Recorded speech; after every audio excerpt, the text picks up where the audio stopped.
വിശുദ്ധ ലൂക്കോസിന്റെ സുവിശേഷം 19-ാം അധ്യായത്തിന്റെ 11-ാമത്തെ വാക്യത്തിൽ എഴുതിയിരിക്കുന്ന ഇങ്ങനെയാണ്. ഞാൻ വായിച്ചു കേൾപ്പിക്കുന്ന ആ വാക്യം ഒന്ന് ശ്രദ്ധിച്ചാൽ നല്ലതാണ്. 19:11 വാക്യം ഇങ്ങനെയാണ്: അവരിത് കേട്ടുകൊണ്ടിരിക്കുമ്പോൾ. അപ്പൊ ആ വാക്ക് തന്നെ കേട്ടോളൂ. അവരിത് കേട്ടോണ്ടിരിക്കുമ്പോൾ എന്താ കേട്ടോണ്ടിരിക്കുന്നത്? സക്കായിയുടെ വീട്ടിൽ യേശു ക്രിസ്തു സംസാരിക്കുക.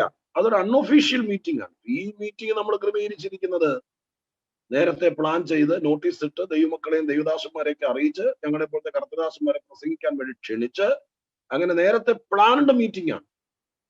സക്കായിയുടെ വീട്ടിൽ യേശു ക്രിസ്തു വന്നതും യേശുവോട് സംഭാഷിക്കുന്നതും അപ്രതീക്ഷിതമാണ്. പെട്ടെന്നുണ്ടായ ഒരു നീക്കമാണ്. സ്തോത്രം.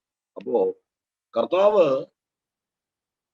കാണണമെന്നൊരാഗ്രഹം മനസ്സിൽ സംഗ്രഹിച്ചുകൊണ്ട് സക്കായി ഇങ്ങനെ നടക്കുകയാണ്. അന്നാണ് യേശു വരുന്നു എന്നുള്ള വാർത്ത അറിഞ്ഞ അദ്ദേഹത്തിന് പരിമിതികളുള്ളതിന്റെ പേര് അദ്ദേഹം വലിയൊരു മരത്തിന്റെ മുകളിൽ കയറി. അതൊക്കെ നമുക്കറിയാവുന്നതാണ്, കുഞ്ഞുങ്ങൾക്ക് പോലും അറിയാവുന്നതാണ്. അപ്പൊ അവിടെ ചെന്ന് അവിടെ മരത്തിന്റെ മുകളിൽ കയറി നിൽക്കുന്ന സമയത്ത് കർത്താവിന്റെ സ്വഭാവം ചോദിക്കുന്നതിനേക്കാൾ നനയ്ക്കുന്നതിനേക്കാളൊക്കെ അത്യന്തപരമായി ചെയ്യുക എന്നുള്ളതാണ് കർത്താവിന്റെ സ്വഭാവം. അതാണ് നമ്മുടെ ദൈവത്തിന്റെ സ്വഭാവം. വേദപുസ്തകത്തിൽ നിന്ന് മനസ്സിലാക്കാൻ കഴിയും. അതുകൊണ്ട് തന്നെ സക്കായിയുടെ ഹൃദയത്തിലെ ആഗ്രഹം യേശുവിനെ കൊണ്ട് ഒരു ദിവസം വീട്ടിൽ പോകണമെന്നോ യേശുവിനെ വീട്ടിൽ കൊണ്ട് പാർപ്പിക്കണം എന്നല്ല, യേശുവിനെ ഒന്ന് കണ്ടാ മതി എന്ന് ആഗ്രഹിച്ചു. ഒന്ന് കണ്ടാ മതി. അപ്പൊ കർത്താവിനെ ഒന്ന് കാണാൻ ആഗ്രഹിച്ച് വെമ്പൽ കൊണ്ട് അതിനുവേണ്ടി ബന്ധപ്പെട്ട് മരത്തിന്റെ മുകളിൽ കയറി ഓടിപ്പോയി കയറിയിരിക്കുന്ന സക്കായിയെ ആ മരത്തിന്റെ ചോട്ടിലെത്തിയപ്പോൾ യേശു വിളിച്ചിറക്കിയിട്ട് വേഗം ഇറങ്ങി വാ, ഞാൻ ഇന്ന് നിന്നോടുകൂടെ നിന്റെ വീട്ടിൽ പാർക്കാൻ പോകുകയാണ്. അപ്പം സക്കായി വീട്ടിൽ പാർക്കാനൊന്നുമല്ല ആഗ്രഹിച്ചത്, ഒന്ന് കാണാനാണ് ആഗ്രഹിച്ചത്. അപ്പൊ കാണാൻ ആഗ്രഹിച്ചവന്റെ വീട്ടിൽ പാർക്കാൻ മനസ്സുള്ളവനാണ് കർത്താവ് എന്ന് ഓർത്തോണം. ഇന്ന് ഇവിടെ ഇരിക്കുമ്പോൾ ആദ്യത്തെ കാര്യം തന്നെ ഞാൻ ഓർപ്പിക്കുക, ഒരു ആകാംക്ഷ അകത്തുണ്ടാകണം. എന്തെങ്കിലും ഒന്ന് അറിയണം, എന്തെങ്കിലും ഒന്ന് കാണണം, ദൈവത്തിൽ നിന്ന് എന്തെങ്കിലും പ്രാപിക്കണം, യേശുവിനെ കുറിച്ച് വലിയൊരു കാഴ്ചപ്പാടുണ്ടാകും. അങ്ങനെയാണെങ്കിൽ ചെറിയ ഒരു ആഗ്രഹിക്കുന്ന ആത്മാക്കളെ തൃപ്തിപ്പെടുത്തുന്നവൻ, രക്ഷയ്ക്കായി കാംക്ഷിക്കുന്നവനെ അതിനകത്താക്കുന്നവൻ, കാണാൻ ആഗ്രഹിക്കുന്നവന്റെ കൂടെ വരുന്നവൻ, അങ്ങനെ ഒരു കർത്താവിനെ നമുക്ക് ആരാധിപ്പാനും പ്രാർത്ഥിക്കാനും രക്ഷകനുമായി ലഭിച്ചത് കൊണ്ട് അത് പ്രയോജനപ്പെടുത്താൻ ദൈവമക്കൾ നിങ്ങളുടെ മനസ്സൊരുക്കത്തോടായിരിക്കും. അങ്ങനെ യേശു സക്കായെ കൂട്ടിക്കൊണ്ട് സക്കായുടെ വീട്ടിലേക്ക് പോവുകയാണ്. ഇന്നത്തെ പോലെ മൊബൈലോ അല്ലെങ്കിൽ കാര്യങ്ങൾ അറിയിക്കാനുള്ള മീഡിയകളൊന്നും ഇല്ലാത്ത കാലത്ത് അപ്രതീക്ഷിതമായിട്ട് വീട്ടിലേക്ക് 10, 12, 13 ആളുകൾ കയറി വരികയാണ്. അങ്ങനെ വീട്ടിൽ ചെന്നു. ഒരു വലിയ വീടായിരിക്കാം സക്കായുടെ, കാരണം ഒരു ചുങ്കക്കാരനൊക്കെയാണ്. അപ്പൊ അവിടെ ഇരിക്കുന്ന സമയത്ത് പെട്ടെന്ന് യേശു അവിടെ ചെന്നിട്ട് ആളുകളെ കിട്ടിയ കർത്താവ് സംഭാഷണം ആരംഭിച്ചു. കുറച്ചുപേര്, യേശുവിന്റെ കൂടെ കുറച്ച് പേരുണ്ട്, ആ വീട്ടിൽ കുറച്ച് ആൾക്കാർ കാണും. എല്ലാവരും കൂടി ഇരിക്കുമ്പോൾ യേശു പറഞ്ഞു തുടങ്ങിയാണ്. ലൂക്കോസിന്റെ സമ്മറി എഴുതിയിട്ടുണ്ട്. യേശു ഇവിടെ പറഞ്ഞ മുഴുവൻ പ്രഭാഷണം എഴുതിയിട്ടില്ല. ലൂക്കോസ് യേശു ഇവിടെ പറഞ്ഞ കാര്യം എഴുതിയിരിക്കുന്നത് ഇങ്ങനെയാണ്. യേശു അവിടെ ചെന്നപ്പോൾ പ്രധാനമായി പറഞ്ഞ സംഭവങ്ങളുടെ ഉള്ളടക്കം, ഇവനും അബ്രഹാമിന്റെ മകനായിരിക്കാൻ ഇന്ന് ഈ വീടിന് രക്ഷ വന്നു. 2 കാണാതെ പോയതിന് തെരഞ്ഞ് രക്ഷിപ്പാനല്ലോ മനുഷ്യപുത്രം വന്നത്. ഇങ്ങനെ 1-2 കാര്യങ്ങളാണ്, സ്തോത്രം, 1-2 കാര്യങ്ങളാണ് കർത്താവ് സക്കായുടെ വീട്ടിൽ വെച്ച് പറഞ്ഞത്. അപ്പോ സ്തോത്രം, ഇത് പറഞ്ഞ് ഇങ്ങനെ നിൽക്കുന്ന സമയത്ത് ആ 2 വാക്ക് മാത്രം പറഞ്ഞെന്ന് വിചാരിക്കരുത്. അവിടെ സ്തോത്രം പറഞ്ഞതിന്റെ ഒരു സമ്മറിയാണ് ലൂക്കോസ് ഇവിടെ എഴുതിയത്. അപ്പോ സ്തോത്രം, അങ്ങനെ പറഞ്ഞു നിൽക്കുന്ന സമയത്ത് ഈ കേൾവിക്കാർ, അവിടെ ഉള്ള ആളുകളായിരിക്കുന്ന കേൾവിക്കാർ, ആ വീട്ടിലെ ആളുകൾ എന്ന് തിരിച്ചു, സക്കായി അടക്കം, അവരിത് കേട്ടോണ്ടിരിക്കുമ്പോൾ, ഇപ്പൊ ഞാൻ അവരെ ആ വാക്യത്തിനകത്തേക്ക് കൊണ്ടുവന്ന ഇതാണ്, അവരിത് കേട്ടോണ്ടിരിക്കുക. യേശു പറഞ്ഞുകൊണ്ടിരിക്കുന്നു, അവർ കേട്ടോണ്ടിരിക്കുന്നു. അപ്പൊ ഞാൻ പറയുന്നത് നിങ്ങൾ കേൾക്കുന്ന പോലെ കേട്ടോണ്ടിരിക്കുക. കേട്ടോണ്ടിരുന്നപ്പോൾ കേൾവിക്കാർക്ക് തോന്നിയത്, ആ വാക്യത്തിൽ എഴുതിയിരിക്കുന്നത് ഇങ്ങനെയാണ്: കേട്ടുകൊണ്ടിരിക്കുമ്പോൾ യെരൂശലേമിനെ സമീപിച്ചിരിക്കുകയാലും അടുത്തത് ദൈവരാജ്യം ക്ഷണത്തിൽ വെളിപ്പെടുമെന്ന് അവർക്ക് തോന്നുകയാലും. അപ്പൊ അവർക്ക് എന്താ തോന്നിയത്? ദൈവരാജ്യം ക്ഷണത്തിൽ വെളിപ്പെടുമെന്ന് ഇത് കേട്ടോണ്ടിരുന്നപ്പോൾ അവർക്ക് തോന്നി. ഇവിടെ തോന്നല് കണ്ടു. യേശുവിന്റെ പ്രഭാഷണത്തിന്റെ കണ്ടന്റ് ദൈവരാജ്യമാണ്. അത് നിങ്ങൾക്ക് ദൈവദാസന്മാർക്കെങ്കിലും അറിയാലോ. ദൈവരാജ്യം പ്രസംഗിച്ചോണ്ടാണ്. ദൈവരാജ്യ പ്രഭാഷണത്തിന്റെ ഇടയ്ക്കുള്ളതാണ് ഈ രക്ഷയും വീണ്ടെടുപ്പും, പിന്നെ സ്തോത്രം കാണാതെ പോയതിനെ തെരഞ്ഞുരക്ഷിക്കലും. ഇതൊക്കെ ആ മെയിൻ സബ്ജക്റ്റിന്റെ ഉള്ളടക്കമാണ്. അത് മൊത്തത്തിൽ യേശുവിന്റെ പ്രഭാഷണത്തെ പറയുന്ന പേരാണ് ദൈവരാജ്യം പ്രസംഗം. യേശു ദൈവരാജ്യത്തെ കുറിച്ച് പറഞ്ഞുകൊണ്ടിരുന്നപ്പോൾ കേൾവിക്കാർക്ക് തോന്നിയത് ഈ യേശു പറയുന്ന ദൈവരാജ്യം ഉണ്ടല്ലോ, അത് ഈ ആയുസിലിങ്ങ് നടക്കാൻ പോകുന്ന കാര്യമല്ല. ഇവന്മാർ ഈ വന്ന് പറയുന്നത് മുഴുവൻ വലിയ ആനക്കാര്യമാണ്, പക്ഷെ ജീവിതത്തിൽ ഒരിക്കൽ പോലും നടക്കുകയല്ലെന്ന മനോഭാവമെങ്കിൽ കുറെ നാളും കൂടി നമ്മളിങ്ങനെ ഉപസിരിക്കേണ്ടി വരും. അതല്ല, പറയുന്ന കാര്യം ക്ഷണത്തിൽ സംഭവിക്കും, അത് എന്റെ വീട്ടിൽ സംഭവിക്കും, എന്റെ വിഷയത്തിൽ സംഭവിക്കും, എന്റെ സഭയിൽ സംഭവിക്കും, എന്റെ ജീവിതത്തിൽ സംഭവിക്കും, എന്റെ ശരീരത്തിൽ സംഭവിക്കും. ഈ പറയുന്ന കാര്യം ഞങ്ങളിൽ നടക്കാനുള്ള കാര്യമാണ്, ദൈവത്തിന്റെ പരിശുദ്ധാത്മാവ് പറയുന്നത് എന്നൊരു തോന്നൽ അകത്തുളവായാൽ, അങ്ങനെ ഉളവായാൽ, അവിടെ യേശു പറയുന്നു, ആളുകൾക്ക് തോന്നി തുടങ്ങിയപ്പോഴേക്കും കർത്താവ് പെട്ടെന്ന് പാട്ടും നിർത്തി, പ്രാർത്ഥനയും നിർത്തി, സ്തോത്ര പ്രഭാഷണവും നിർത്തി എന്നല്ല, അവർക്ക് തോന്നുകയാൽ അവൻ ഒരു ഉപമ കൂടി പറഞ്ഞത് എന്തെന്നാൽ, സാങ്കേതിക ഭാഷകളുടെ സ്തോത്രം അവതരണത്തെ കുറിച്ചൊരു പൊതുവായ ധാരണ നിങ്ങൾക്കുണ്ടെങ്കിൽ, യേശു ചരിത്ര പ്രസിദ്ധമായിരിക്കുന്ന താലന്തുകളുടെ ഉപമ പറയാൻ വേണ്ടി വന്നതല്ല, അവിടെ അവതരിപ്പിക്കാൻ വേണ്ടി കരുതിക്കൂട്ടി കുറിപ്പും കൊണ്ട് വന്നതല്ല. പിന്നെയോ, ഇരിക്കുന്ന ആളുകളുടെ ആകാംക്ഷ കണ്ടപ്പോൾ, ഇരിക്കുന്ന ആളുകളുടെ മനോഭാവത്തിന്റെ തോന്നല് കണ്ടപ്പോൾ യേശു പറഞ്ഞതാണ് സക്കായിയുടെ വീട്ടിൽ വെച്ച് ചരിത്ര പ്രസിദ്ധമായിരിക്കുന്ന ഉപമ. ലോകത്തിൽ ഒരിടത്തും പറയാത്തത്, ലോകത്തിൽ ആരും കേട്ടിട്ടില്ലാത്തത്, മഹാദൈവത്തിന്റെ തിരുഹൃദയത്തിലുള്ളത്, മറ്റൊരു സഭയോട് പറയാത്തത്, മറ്റൊരു ഭവനത്തിൽ പറയാത്തത്, മറ്റൊരു വ്യക്തിയോട് പറയാത്തത്, നിന്നോട് പറയണമെന്നുണ്ടെങ്കിൽ നിന്റെ മനോഭാവത്തിന് പ്രാധാന്യതയുണ്ട്. കേൾക്കുന്ന കാര്യങ്ങൾ സംഭവിക്കുമെന്ന് വിശ്വസിച്ചാൽ ആരും കേൾക്കാത്ത ദൂത് ആരോടും പറയാത്തത്, ഒരു സഭയിലും പറയാത്തത്, കാനഡയിലെ ഒരു സഭയ്ക്കും വെളിപ്പെടുത്തി കൊടുക്കാത്തത്, ഈ ഉപവാസ പ്രാർത്ഥനയിൽ ദൈവം നിങ്ങൾക്ക് വെളിപ്പെടുത്തി തരാൻ സാധ്യതയുണ്ട്. അതിന് കെടികെട്ടിയ പ്രസംഗികർ വന്നതുകൊണ്ട് കഥയില്ല. സ്തോത്രം, ഇരിക്കുന്ന ജനത്തിന്റെ മനോഭാവത്തിന് പ്രാധാന്യതയുണ്ട്. വചന ശുശ്രൂഷ ഒരു ടീം വർക്കാണ്. അതോടെ പറഞ്ഞ് ഞാൻ കുറിവാക്യം വായിക്കാൻ ഒരുങ്ങിയാണ്. ഒരു വൺ മാൻ ഷോ അല്ല. എത്ര മിടുക്കനാണെങ്കിലും എത്ര കലാകാരനാണെങ്കിലും വചന ശുശ്രൂഷ ഒരു ടീം വർക്കാണ്.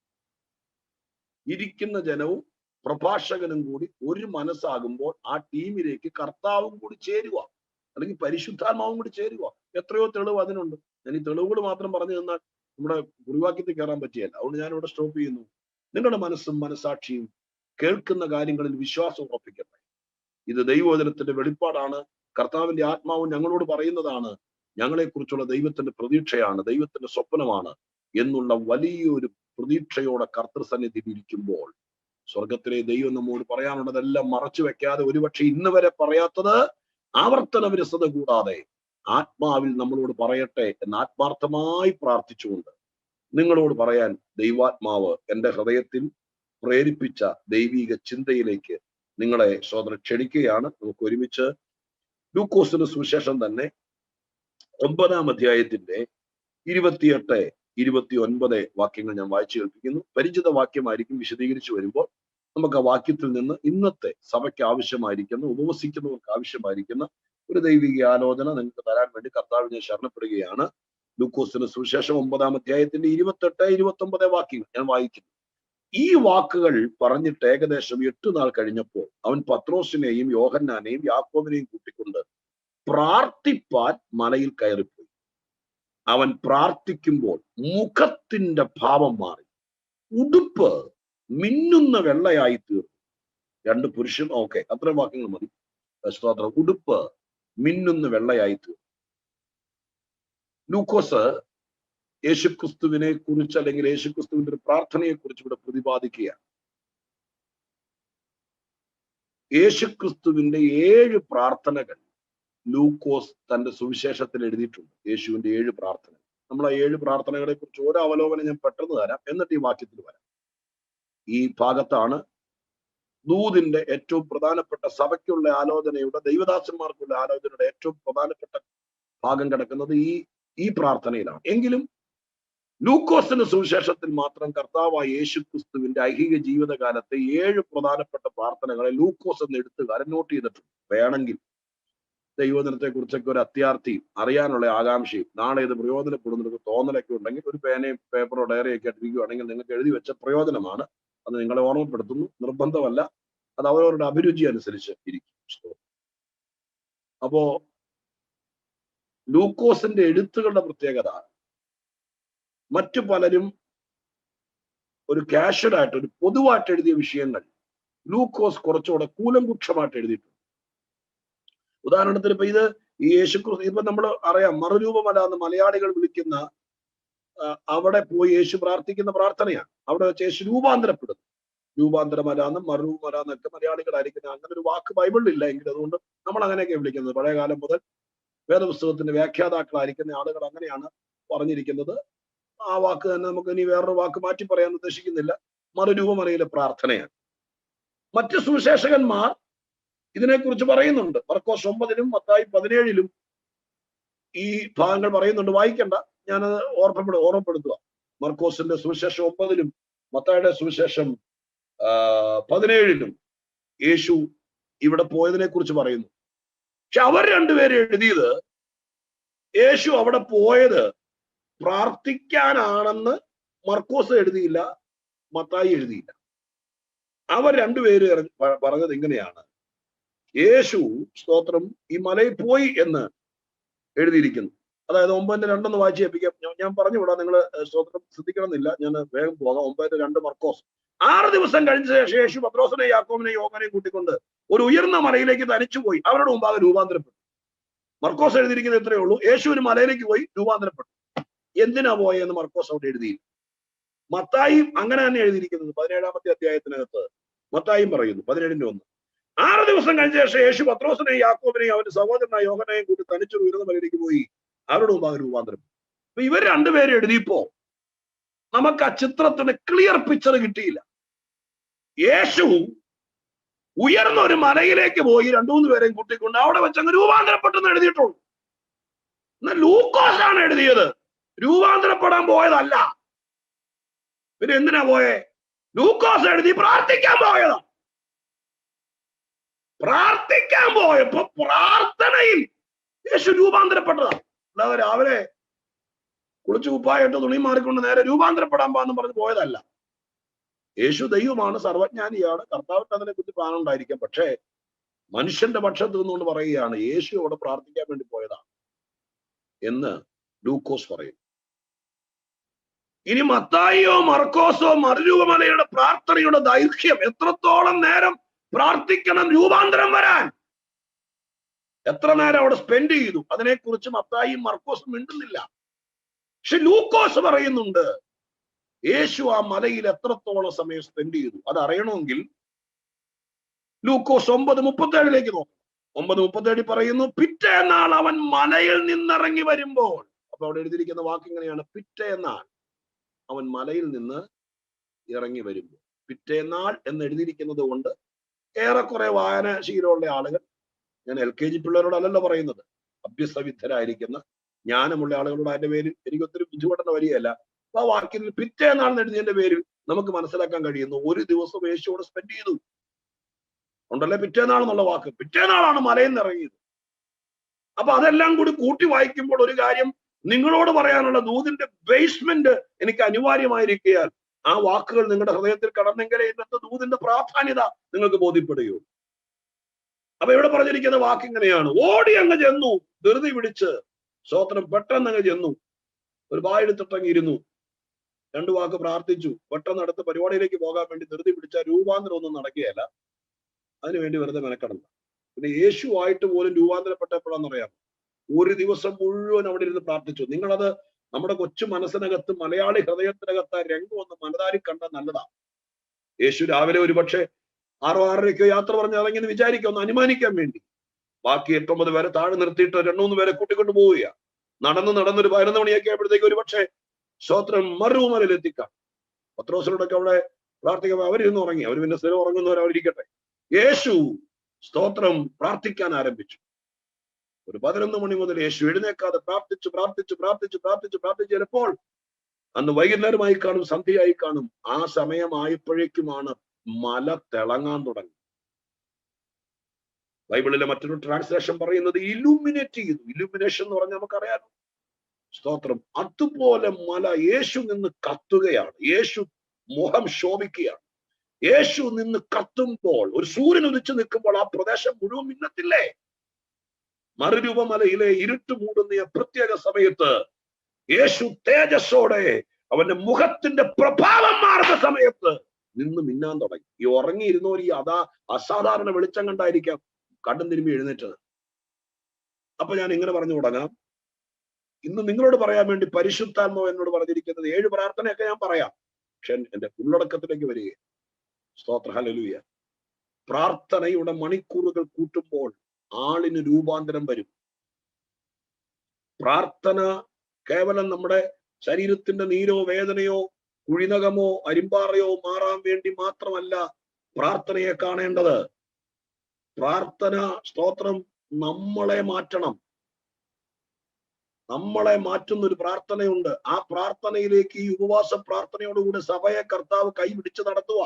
ഒരുപക്ഷെ സൂമിലിരിക്കുന്ന എല്ലാവർക്കും ഉള്ളതാണെന്ന് അറിയില്ല. പക്ഷെ പ്രാർത്ഥനയെ അസാധാരണ സംഭവമായി, പ്രാർത്ഥന കൊണ്ട് അചഞ്ചലമായ മാറ്റം ഒരുപക്ഷെ നിങ്ങളുടെ ജീവിതത്തിൽ കർത്താവ് റിട്ടേൺ ലൈഫിലേക്കോ അല്ലെങ്കിൽ നിങ്ങളെ ദൈവമായ കർത്താവ് തിരക്കുകളിൽ നിന്ന് ഒഴിച്ചു മാറി അവസരങ്ങൾ ഒരുക്കി തരുന്ന ഒരു പശ്ചാത്തലം ഉണ്ടെങ്കിൽ സമയം പാഴാക്കരുത്. ആരോടൊക്കെയോ പരിശുദ്ധാത്മാവ് ഓർപ്പിക്കുന്നത് നിങ്ങളെ രൂപാന്തരപ്പെടുത്താൻ പ്രാർത്ഥനയ്ക്ക് കഴിയും. നിങ്ങളുടെ സാഹചര്യങ്ങളെ അല്ല, നിങ്ങളുടെ സിറ്റുവേഷനെ അല്ല, നിങ്ങൾ ഇരിക്കുന്ന വീടിന്റെ സ്വന്തം മെഷർമെന്റ് കൂട്ടാനല്ല, നിങ്ങളുടെ സഭാഹോളിന്റെ കെട്ടുമട്ടും മാറ്റാനല്ല, എന്നെയും നിങ്ങളെയും മാറ്റാൻ പര്യാപ്തമായതാണ് പ്രാർത്ഥന എന്ന് അനുമനാഥൻ തെളിയിച്ചു. ആ പ്രാർത്ഥനയിലേക്ക് ദൈവം ചിലരെ ക്ഷണിക്കുകയാണ്. രൂപാന്തര പ്രാർത്ഥനയിലേക്ക്, ആളെ മാറ്റുന്ന പ്രാർത്ഥനയിലേക്ക്, മുഖം മാറുന്ന പ്രാർത്ഥനയിലേക്ക്, തേജസ് വർദ്ധിക്കുന്ന പ്രാർത്ഥനയിലേക്ക്, ആ പ്രാർത്ഥനയിലേക്ക് ദൈവം തമ്പുരാൻ ചിലരെ അടുപ്പിച്ച് നിർത്തിയിട്ടാണ് ഈ പ്രാർത്ഥനകളുടെ അവസാന ദിവസങ്ങളിൽ ശ്രേഷ്ഠരായ ദൈവദാസന്മാർ ശുശ്രൂഷിച്ച ഈ പ്ലാറ്റ്ഫോമിൽ സ്തോത്രം ഈ അവസാന ദിവസങ്ങളിൽ ദൈവത്തിന്റെ ആത്മാവിനോട് പറയാൻ പറഞ്ഞ ദൂതിലേക്ക് കടന്നു വരുന്നത്. സ്തോത്ര ഹല്ലേലൂയ. ലൂക്കോസിന്റെ എഴുത്തിന്റെ ഒരു പ്രത്യേകത ഞാൻ പറഞ്ഞില്ലല്ലോ. സ്തോത്രം. അദ്ദേഹത്തിന്റെ എഴുത്തിന്റെ പ്രത്യേകത, അദ്ദേഹത്തിന്റെ എഴുത്തിന്റെ ആരംഭം 1-ാം അധ്യായത്തിന്റെ 3-ാം വാക്യം നോക്കിയാൽ അദ്ദേഹം ആത്മാർത്ഥമായിട്ട് ആ കാര്യം പറഞ്ഞിട്ടുണ്ട്. അദ്ദേഹത്തിന്റെ എഴുത്തിന്റെ പ്രത്യേകത 1-3 ഞാൻ വായിച്ചു കേൾപ്പിക്കാം. കർത്തൃദാസന്മാരൊക്കെ കൂടി ഉള്ളതിന്റെ വല്ല അച്ഛനെ ഇങ്ങനെ വിശദീകരിച്ചു പോകുന്നു കേട്ടോ. 1-3 അവിടെ എഴുതിയിരിക്കുന്നത് ഇങ്ങനെയാണ്. തയോഫിലോസ് എന്ന് പറയുന്ന ഒരാൾക്ക് വേണ്ടിയിട്ടാണല്ലോ അദ്ദേഹം എഴുതുന്നത്. അപ്പൊ അദ്ദേഹത്തിന് പറയാണ്, നിനക്ക് ഉപദേശം ലഭിച്ചിരിക്കുന്ന വാർത്തയുടെ നിശ്ചയം നീ അറിയേണ്ടത്. അത് കൃപമായി എഴുതുന്നത് നന്നെന്ന് ആദി മുതൽ സകലവും സൂക്ഷ്മമായി പരിശോധിച്ചിട്ട് എനിക്ക് തോന്നിയിരിക്കുന്നു. അപ്പോ 3 പ്രധാനപ്പെട്ട കാര്യങ്ങൾ അദ്ദേഹത്തിന്റെ എഴുത്തിന്റെ പ്രത്യേകതയുണ്ട്. എന്താണ് പ്രത്യേകത? 1, തയോഫിലോസിനോട് പറയുകയാണ്, നിനക്ക് ഉപദേശം ലഭിച്ചിരിക്കുന്ന വിഷയങ്ങൾ അഥവാ നീ കേട്ടിരിക്കുന്ന വിഷയം യേശുക്രിസ്തുവിനെ കുറിച്ചുള്ളതാണ്.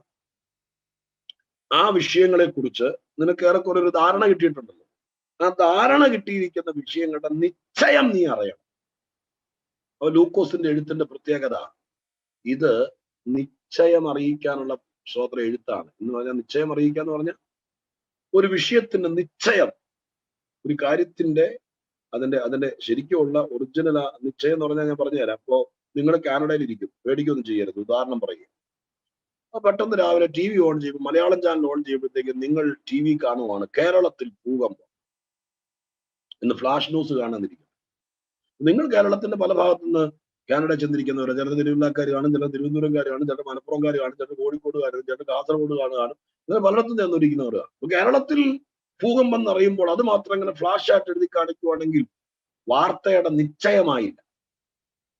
വാർത്തയുടെ നിശ്ചയം വരണമെങ്കിൽ പുറകെ നമ്മൾ കാത്തിരിക്കണം. റിപ്പോർട്ടേഴ്സ് വരും, സ്തോത്രം, വീഡിയോഗ്രാഫേഴ്സ് വരും. എന്നിട്ട് അവര് എവിടെയാണ് ഭൂകമ്പത്തിന്റെ കേന്ദ്രം, അത് സ്തോത്രം കാസർഗോഡിലാണോ അല്ലെങ്കിൽ കോട്ടയത്താണോ എവിടാന്നുള്ളത് വരുമ്പോഴാണ് നിശ്ചയം വരുന്നത്. നമ്മുടെ ആകാംക്ഷ, എന്റെ വീട് അവിടെ ഉണ്ടായിരുന്നു, അത് ഉരുണ്ടിയാടിയോ, നമ്മുടെ പ്രിയപ്പെട്ടവർക്ക് വല്ലതും പറ്റിയോ, അതാണ് നമ്മൾ കേരളത്തിൽ അവിടെ അറിയല്ല. വാർത്തയുടെ നിശ്ചയത്തിലേക്ക് വരണമെങ്കിൽ കേരളത്തിൽ ഭൂകമ്പം എന്ന് പറഞ്ഞാൽ മാത്രമില്ല, എവിടെയാണ് സംഭവം നടന്നത്, ആള് നാശമുണ്ടോ, കെട്ടിടങ്ങൾക്ക് നാശം വന്നോ, എത്ര കോടി രൂപ നഷ്ടം പറ്റിയിട്ടുണ്ട്, എന്താണ് സ്ഥിതി, എവിടാണ് അതിന്റെ പ്രഭാവം, ഇതൊക്കെ തെളിഞ്ഞു വരുമ്പോഴാണ് ഒരു വാർത്തയുടെ നിശ്ചയം തെളിയുന്നത്. സ്തോത്രം.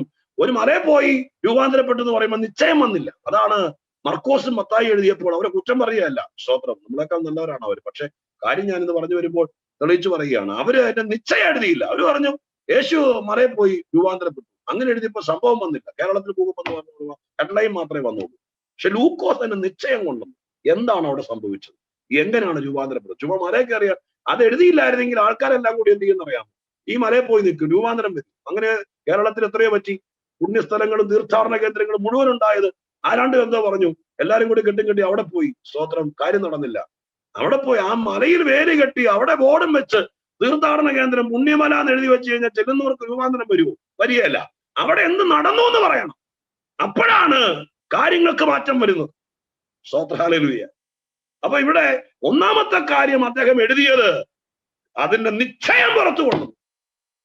രണ്ടാമത്തെ കാര്യം, സ്തോത്രം, ഹല്ലേലൂയ, അദ്ദേഹം പറഞ്ഞിരിക്കുന്നത് ഇങ്ങനെയാണ്, അത് ക്രമമായി എഴുതുന്നത്. ക്രമമായി എഴുതുന്നത് കണ്ടോ? അപ്പൊ രണ്ടാമത്തെ അദ്ദേഹത്തിന്റെ പ്രത്യേകത, കാര്യങ്ങൾ ക്രമമായിട്ടാണ് എഴുതിയിരിക്കുന്നത്. ക്രമമായിട്ട്. അതായത് അദ്ദേഹത്തിന്റെ സുവിശേഷത്തെ നിങ്ങൾ ശ്രദ്ധിച്ചിട്ടുണ്ടെങ്കിൽ കാണാൻ പറ്റുന്നത്, ചാടിക്കേറി യേശു ഇങ്ങ് വന്നു എന്ന് പറയുകയല്ലേ ചെയ്തത്. ലൂക്കോസിന്റെ സുവിശേഷത്തിന്റെ ആമുഖം എലിസബത്തും സക്കറിയാവുമാണ്. അവരിൽ നിന്ന് ഒരു ക്രമം ഉണ്ടായിരുന്നു. നമ്മുടെ കുടുംബചരിത്രം എഴുതുവാണെങ്കിൽ ക്രമമുണ്ട്. നമ്മുടെ സഭയുടെ ഒരു സുവിനീർ ഇറക്കുകയാണ്. 25 വർഷത്തെയോ 15 വർഷത്തെയോ ഒരു ചരിത്രം ഇറക്കുവാണെങ്കിൽ ഒരു ക്രമമുണ്ട്. എവിടെ നിന്നാ തുടങ്ങേണ്ടത്? 2021 കൊറോണ കാലത്ത് 7 ദിവസം ഞങ്ങൾ ഉപവാസം ഇരുന്നപ്പോഴാണ് തുടങ്ങുന്നത്. അല്ലല്ലോ, അതൊരു ക്രമമല്ലല്ലോ. അതൊക്കെ ഇതിന് പെട്ട ഒരു കാര്യമല്ല. അപ്പൊ ഒരു ക്രമം വരണമെങ്കിൽ എവിടെ നിന്ന് വരണം? അവിടെ നിന്ന് വരണം. അപ്പൊ ലൂക്കോസിന്റെ എഴുത്തിന്റെ രണ്ടാമത്തെ പ്രത്യേകത, വളരെ ക്രമമായിട്ട് എഴുതി. യേശു വരുന്നതിനേക്കാൾ മുമ്പ് സ്വന്തം പുരോഹിത ശുശ്രൂഷ ചെയ്തുകൊണ്ടൊരു കുടുംബം ഉണ്ടായിരുന്നു. അവർക്ക് മക്കളില്ലായിരുന്നു. അവർ കുറെ കാലം പ്രാർത്ഥനയ്ക്ക് കാത്തിരിക്കുക. അങ്ങനെ കാത്തിരിക്കുമ്പോൾ ദൈവത്തിന് ദൂതൻ അവരുടെ വന്നു, നിങ്ങൾക്ക് സന്തതി ഉണ്ട്, അവനെ കുറിച്ച് ഉദ്ദേശം വന്നു. അങ്ങനെ യോഹന്നാൻ ജനിച്ചു. യോഹന്നാൻ വഴികാട്ടിയായിരുന്നു, പ്രവാചകൻ പറഞ്ഞിരുന്നതാണ്. അങ്ങനെ യോഹന്നാൻ വന്നു, അതിന് പിന്നാലെ യേശു വന്നു. എത്ര ക്രമമായിട്ട് എഴുതിയിരിക്കും. ഇനി അങ്ങോട്ട് പോകുമ്പോഴെല്ലാം നിങ്ങൾ ആ രീതിയിൽ തന്നെ നോക്കണം. ഇപ്പൊ ലൂക്കോസിന്റെ സുവിശേഷം വായിക്കുമ്പോഴും പഠിക്കുമ്പോഴും ഒരു പ്രത്യേകതയുണ്ട്. മൂന്നാമത്തെ കാര്യം പറയുന്നു, സകലതും സൂക്ഷ്മമായി പരിശോധിച്ചിട്ട് എഴുതിയതാണ്. ഞാൻ ആ വാക്യത്തിൽ പറഞ്ഞത് ഇങ്ങനെയാണ്, സൂക്ഷ്മമായി പരിശോധിച്ചെഴുതിയതാണ്. ഒരു ഇൻവെസ്റ്റിഗേഷൻ മൈൻഡ് ഉണ്ട് അദ്ദേഹം. അദ്ദേഹം ഡോക്ടറായിരുന്നു. സ്വതന്ത്രം എന്തെങ്കിലും കേട്ടത് മുഴുവൻ കൂടി എഴുതി വെച്ചെന്നുള്ളതല്ല. യേശുക്രിസ്തുവിന്റെ സഹയാത്രികനല്ലായിരുന്നു ലൂക്കോസ്. അദ്ദേഹം ഇൻവെസ്റ്റിഗേഷൻ നടത്തി, അല്ലെങ്കിൽ അന്വേഷണം നടത്തി എഴുതിയതാണ്. പക്ഷെ അയാൾ കൂലങ്കുഷമായി പരിശോധിച്ചു, അങ്ങനെ എഴുതി. അതുകൊണ്ടാണ് മത്തായിയും മർക്കോസും പറയാത്ത രീതിയിൽ മറിയൂമലയും നല്ല ഏത് വിഷയത്തെയും ലൂക്കോസ് അവതരിപ്പിക്കുമ്പോൾ അങ്ങനെ അവതരിപ്പിക്കും. ഞാൻ ഇന്നലെ എത്രയും പറഞ്ഞെന്നറിയാം. ചുമ്മാ 6:30 ആക്കാൻ, അല്ലെ 1 മണിക്കൂർ തയ്ക്കാൻ വേണ്ടിയിട്ടല്ല ഇവിടുത്തെ സമയത്ത്. സ്തോത്രം.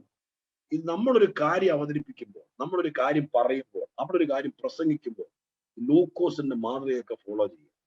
കേൾവിക്കാർക്ക് കൃത്യമായി നിശ്ചയം കിട്ടുക. യേശുവിന്റെ ക്രൂശിനെ പ്രസംഗിച്ചാൽ എന്താണ് ക്രൂശ്, അവിടെ എന്താ നടന്നത്, സ്തോത്രം, അവിടെ എന്താ സംഭവിച്ചത്, അതുകൊണ്ട് എന്താ ഗുണം, ആ നിശ്ചയം അത് ക്രമമായി പറയുക. അത് ശരിക്കും പരിശോധിച്ച് പഠിച്ച് ഗ്രഹിച്ചിട്ട് പറയുക. ഞാൻ നിങ്ങൾക്ക് ഉറപ്പ് തരാം, ആളുകൾ അമ്പരന്ന് പോകും, അവരുടെ വിടുതൽ നടക്കും, ജാതികൾക്ക് മനസ്സിലാകും യേശു ആരാണെന്ന്.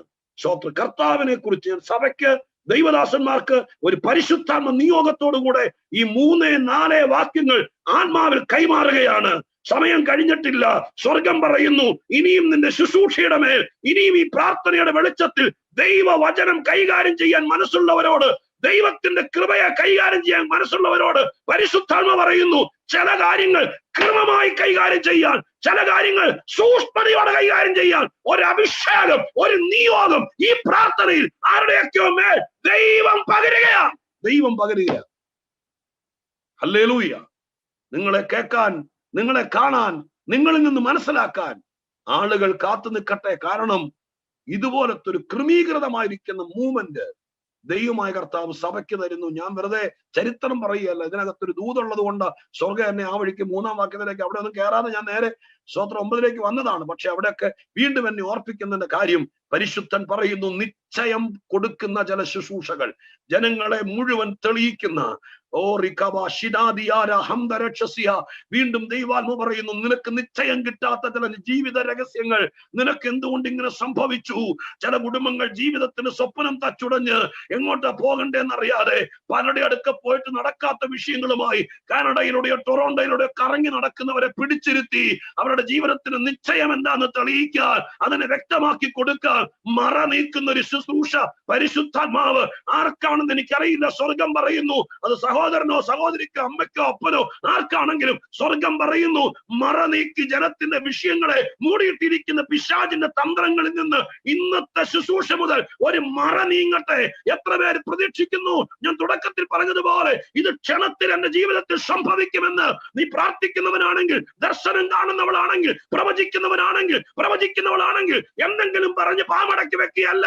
കൃത്യമായ ഒരു നിശ്ചയം ദൈവം കൊടുക്കാൻ താല്പര്യപ്പെടുന്നു. അതുകൊണ്ട് പരിശുദ്ധാത്മാവ് നമ്മോട് പറയുന്ന ദൂത് കേൾക്ക്. സ്വർഗം നമ്മോട് ആവശ്യപ്പെടുന്നത് നിശ്ചയമായും സൂക്ഷ്മമായും പരിശോധിച്ചും പഠിച്ചും ചില കാര്യങ്ങൾ ജനത്തിന് കൈമാറ്റം നടത്താൻ ദൈവം പ്ലാൻ ചെയ്യുന്നു. അത് സഭയോട് അറിയിക്കാൻ ഈ സന്ദേശം വാഹകൻ എന്ന നിലയ്ക്ക് സ്വർഗം എന്നെ നിർബന്ധിക്കുന്നു. ആ കാര്യം ഞാൻ പറയുന്നു. എവിടെയെങ്കിലും കുറിച്ച് വെക്കോ, സ്വോത്രം ചെയ്യോ, സ്വോത്രം നിങ്ങളുടെ യുക്തി പോലെ ചെയ്യുക. എന്നിട്ട് പറയുക, കർത്താവേ, ഒരുപാട് പേർക്ക് ജീവിതത്തിന്റെ നിശ്ചയമില്ല, അവർക്ക് എന്ത് പറ്റിയെന്നറിയില്ല, ലക്ഷങ്ങൾ മുടക്കി സ്വോത്രം പല കാര്യങ്ങൾ ചെയ്തിട്ട് എവിടെയാകും എന്താകും അറിയില്ല. ഇത് കേട്ടോണ്ടിരിക്കുമ്പോൾ തന്നെ നിങ്ങളിൽ ആർക്കെങ്കിലും അനിശ്ചിതത്വം, പലരും നെഞ്ചു തിരുമ്മി ചോദിക്കും, എന്റെ കർത്താവേ, ഞങ്ങൾക്ക് എന്ത് പറ്റി, ഞങ്ങൾ എന്തോ ചെയ്തിട്ടാ? നിഷ്കളങ്കരും പരമാർത്ഥികളുമായി പ്രാർത്ഥിക്കുന്ന അപ്പന്റെ അമ്മയുടെ മക്കളായി ജനിച്ചു വളർന്ന് ഇന്നായിരിക്കുന്ന സാഹചര്യത്തിനകത്ത് ഉത്തരം കിട്ടാത്ത ചോദ്യങ്ങളുമായി കറങ്ങി നടക്കുന്ന ചില ആൾക്കാരെ പിടിച്ചിരുത്തി പ്രവചിക്കാനല്ല, അവരുടെ ജീവിതത്തിന് നിശ്ചയം തെളിയിച്ചു കൊടുക്കാൻ ഒരു പ്രത്യേക വരം ഈ ഇരിക്കുന്ന ജനത്തിൽ ആർക്കൊക്കെയോ ദൈവം കൈമാറുന്നുണ്ട്. നിങ്ങളിൽ സംഭവിക്കണമെന്ന് ആഗ്രഹിക്കണമെങ്കിൽ അത് ക്ഷണത്തിൽ എന്റെ ജീവിതത്തിൽ നടക്കും, എന്റെ പ്രാർത്ഥനയിൽ നടക്കുമെന്ന് വിശ്വസിച്ചു. അങ്ങനെ വിശ്വസിക്കുന്ന ദൈവമക്കൾ എങ്ങനെയെങ്കിലും ദൈവസന്നിധിയിൽ നിന്ന് പ്രതികരിക്കാൻ മനസ്സ് വെക്ക്. സ്വോത്രം പറഞ്ഞോ, കരമുയർത്തിയോ, ഹല്ലേലൂയ പറഞ്ഞോ, കരമടിച്ചോ, എങ്ങനെയെങ്കിലും നിങ്ങൾ കേൾക്കുന്ന ദൈവത്തിന്റെ ശബ്ദത്തോട് ആത്മാവിൽ പ്രതികരിച്ചോ. സ്വർഗം അത് കാണുന്നുണ്ട്. ദൈവം പറയുന്നു, നിശ്ചയം കിട്ടാത്ത ചില വിഷയങ്ങൾ ഈ ഉപവാസ പ്രാർത്ഥനയിൽ സ്വർഗം മറ കീറിക്കളയുക. നിനക്ക് പിടികിട്ടാത്ത ചില വിഷയങ്ങൾ, നിനക്ക് മനസ്സിലാകാത്ത ചില കാര്യങ്ങൾ സഭയ്ക്കകത്തുള്ള ജനത്തിന്റെ മേൽ ദൈവപ്രവൃത്തി വെളിപ്പെടുകയാ. ഈ പ്രാർത്ഥന കഴിയുമ്പോൾ സാത്താൻ മറച്ചിട്ട് പിശാച് കെട്ടിയടച്ച ചില വിഷയങ്ങൾ, അതിനപ്പുറം എന്താണ് ഇതുവരെ തെളിയാത്തത്, ദൈവം തെളിയിക്കുമെന്ന് സ്വർഗം ദൂത് പറയുകയാണ്. ഏതൊക്കെ വിഷയത്തിലാണോ മറ കടക്കുന്നത്, അത് ദൈവാത്മാവ് ഈ പ്രാർത്ഥനയിൽ കീറി മാറ്റട്ടെ.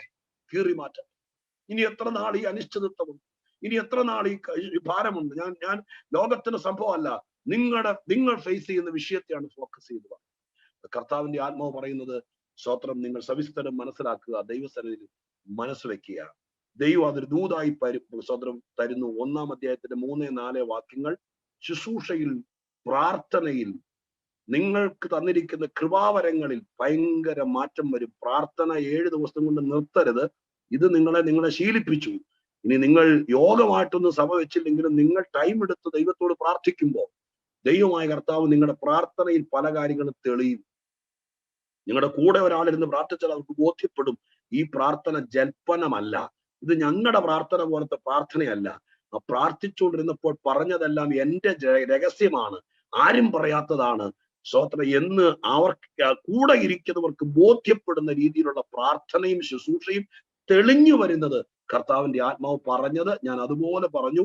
ഞാൻ സ്തോത്രം ചെയ്തുകൊണ്ട് വിശദീകരണത്തിലേക്ക് വരികയാണ്. ഞാൻ പറഞ്ഞല്ലോ 7 പ്രാർത്ഥനകൾ. ഞാൻ ആ 7 പ്രാർത്ഥനകൾ വിശദീകരിക്കുമ്പോൾ നിങ്ങൾക്കുള്ള വ്യക്തിപരമായ ദൂതെല്ലാം അതിനകത്ത് ഉണ്ടാകും എന്ന് ഞാൻ വിശ്വസിച്ചുകൊണ്ട് യേശുക്രിസ്തുവിന്റെ 7 പ്രാർത്ഥനകളെ കുറിച്ച് വേഗത്തിൽ പറയുകയും ഒപ്പം സ്തോത്രം അവസാനം ഞാൻ വായിച്ച ഭാഗത്ത് നിന്ന് 2 കാര്യങ്ങൾ പറഞ്ഞ് സ്തോത്രം നിങ്ങൾക്കുള്ള പേഴ്സണൽ ദൂതൊക്കെ തന്ന ഇത് വിശദീകരിക്കുമ്പോൾ ദൂതെല്ലാം വന്നുകൊണ്ടിരിക്കും. അതുകൊണ്ട് സ്തോത്രം നിങ്ങൾ ശ്രദ്ധയോടെ ഒരു വാക്ക് പോലും വിടാതെ ശ്രദ്ധിക്കാൻ വേണ്ടി ഓർപ്പിക്കുകയാണ്. 3-ാം അധ്യായത്തിന്റെ 21-ാം വാക്യത്തിലാണ് ലൂക്കോസ് യേശുക്രിസ്തുവിന്റെ 7 പ്രാർത്ഥന. യേശു ജീവിതത്തിൽ ആകപ്പാടെ 7 പ്രാർത്ഥനയെ പ്രാർത്ഥിച്ചുള്ളൂ എന്ന് നിങ്ങൾ ധരിക്കരുത്, അങ്ങനെ ഞാൻ പറഞ്ഞില്ല.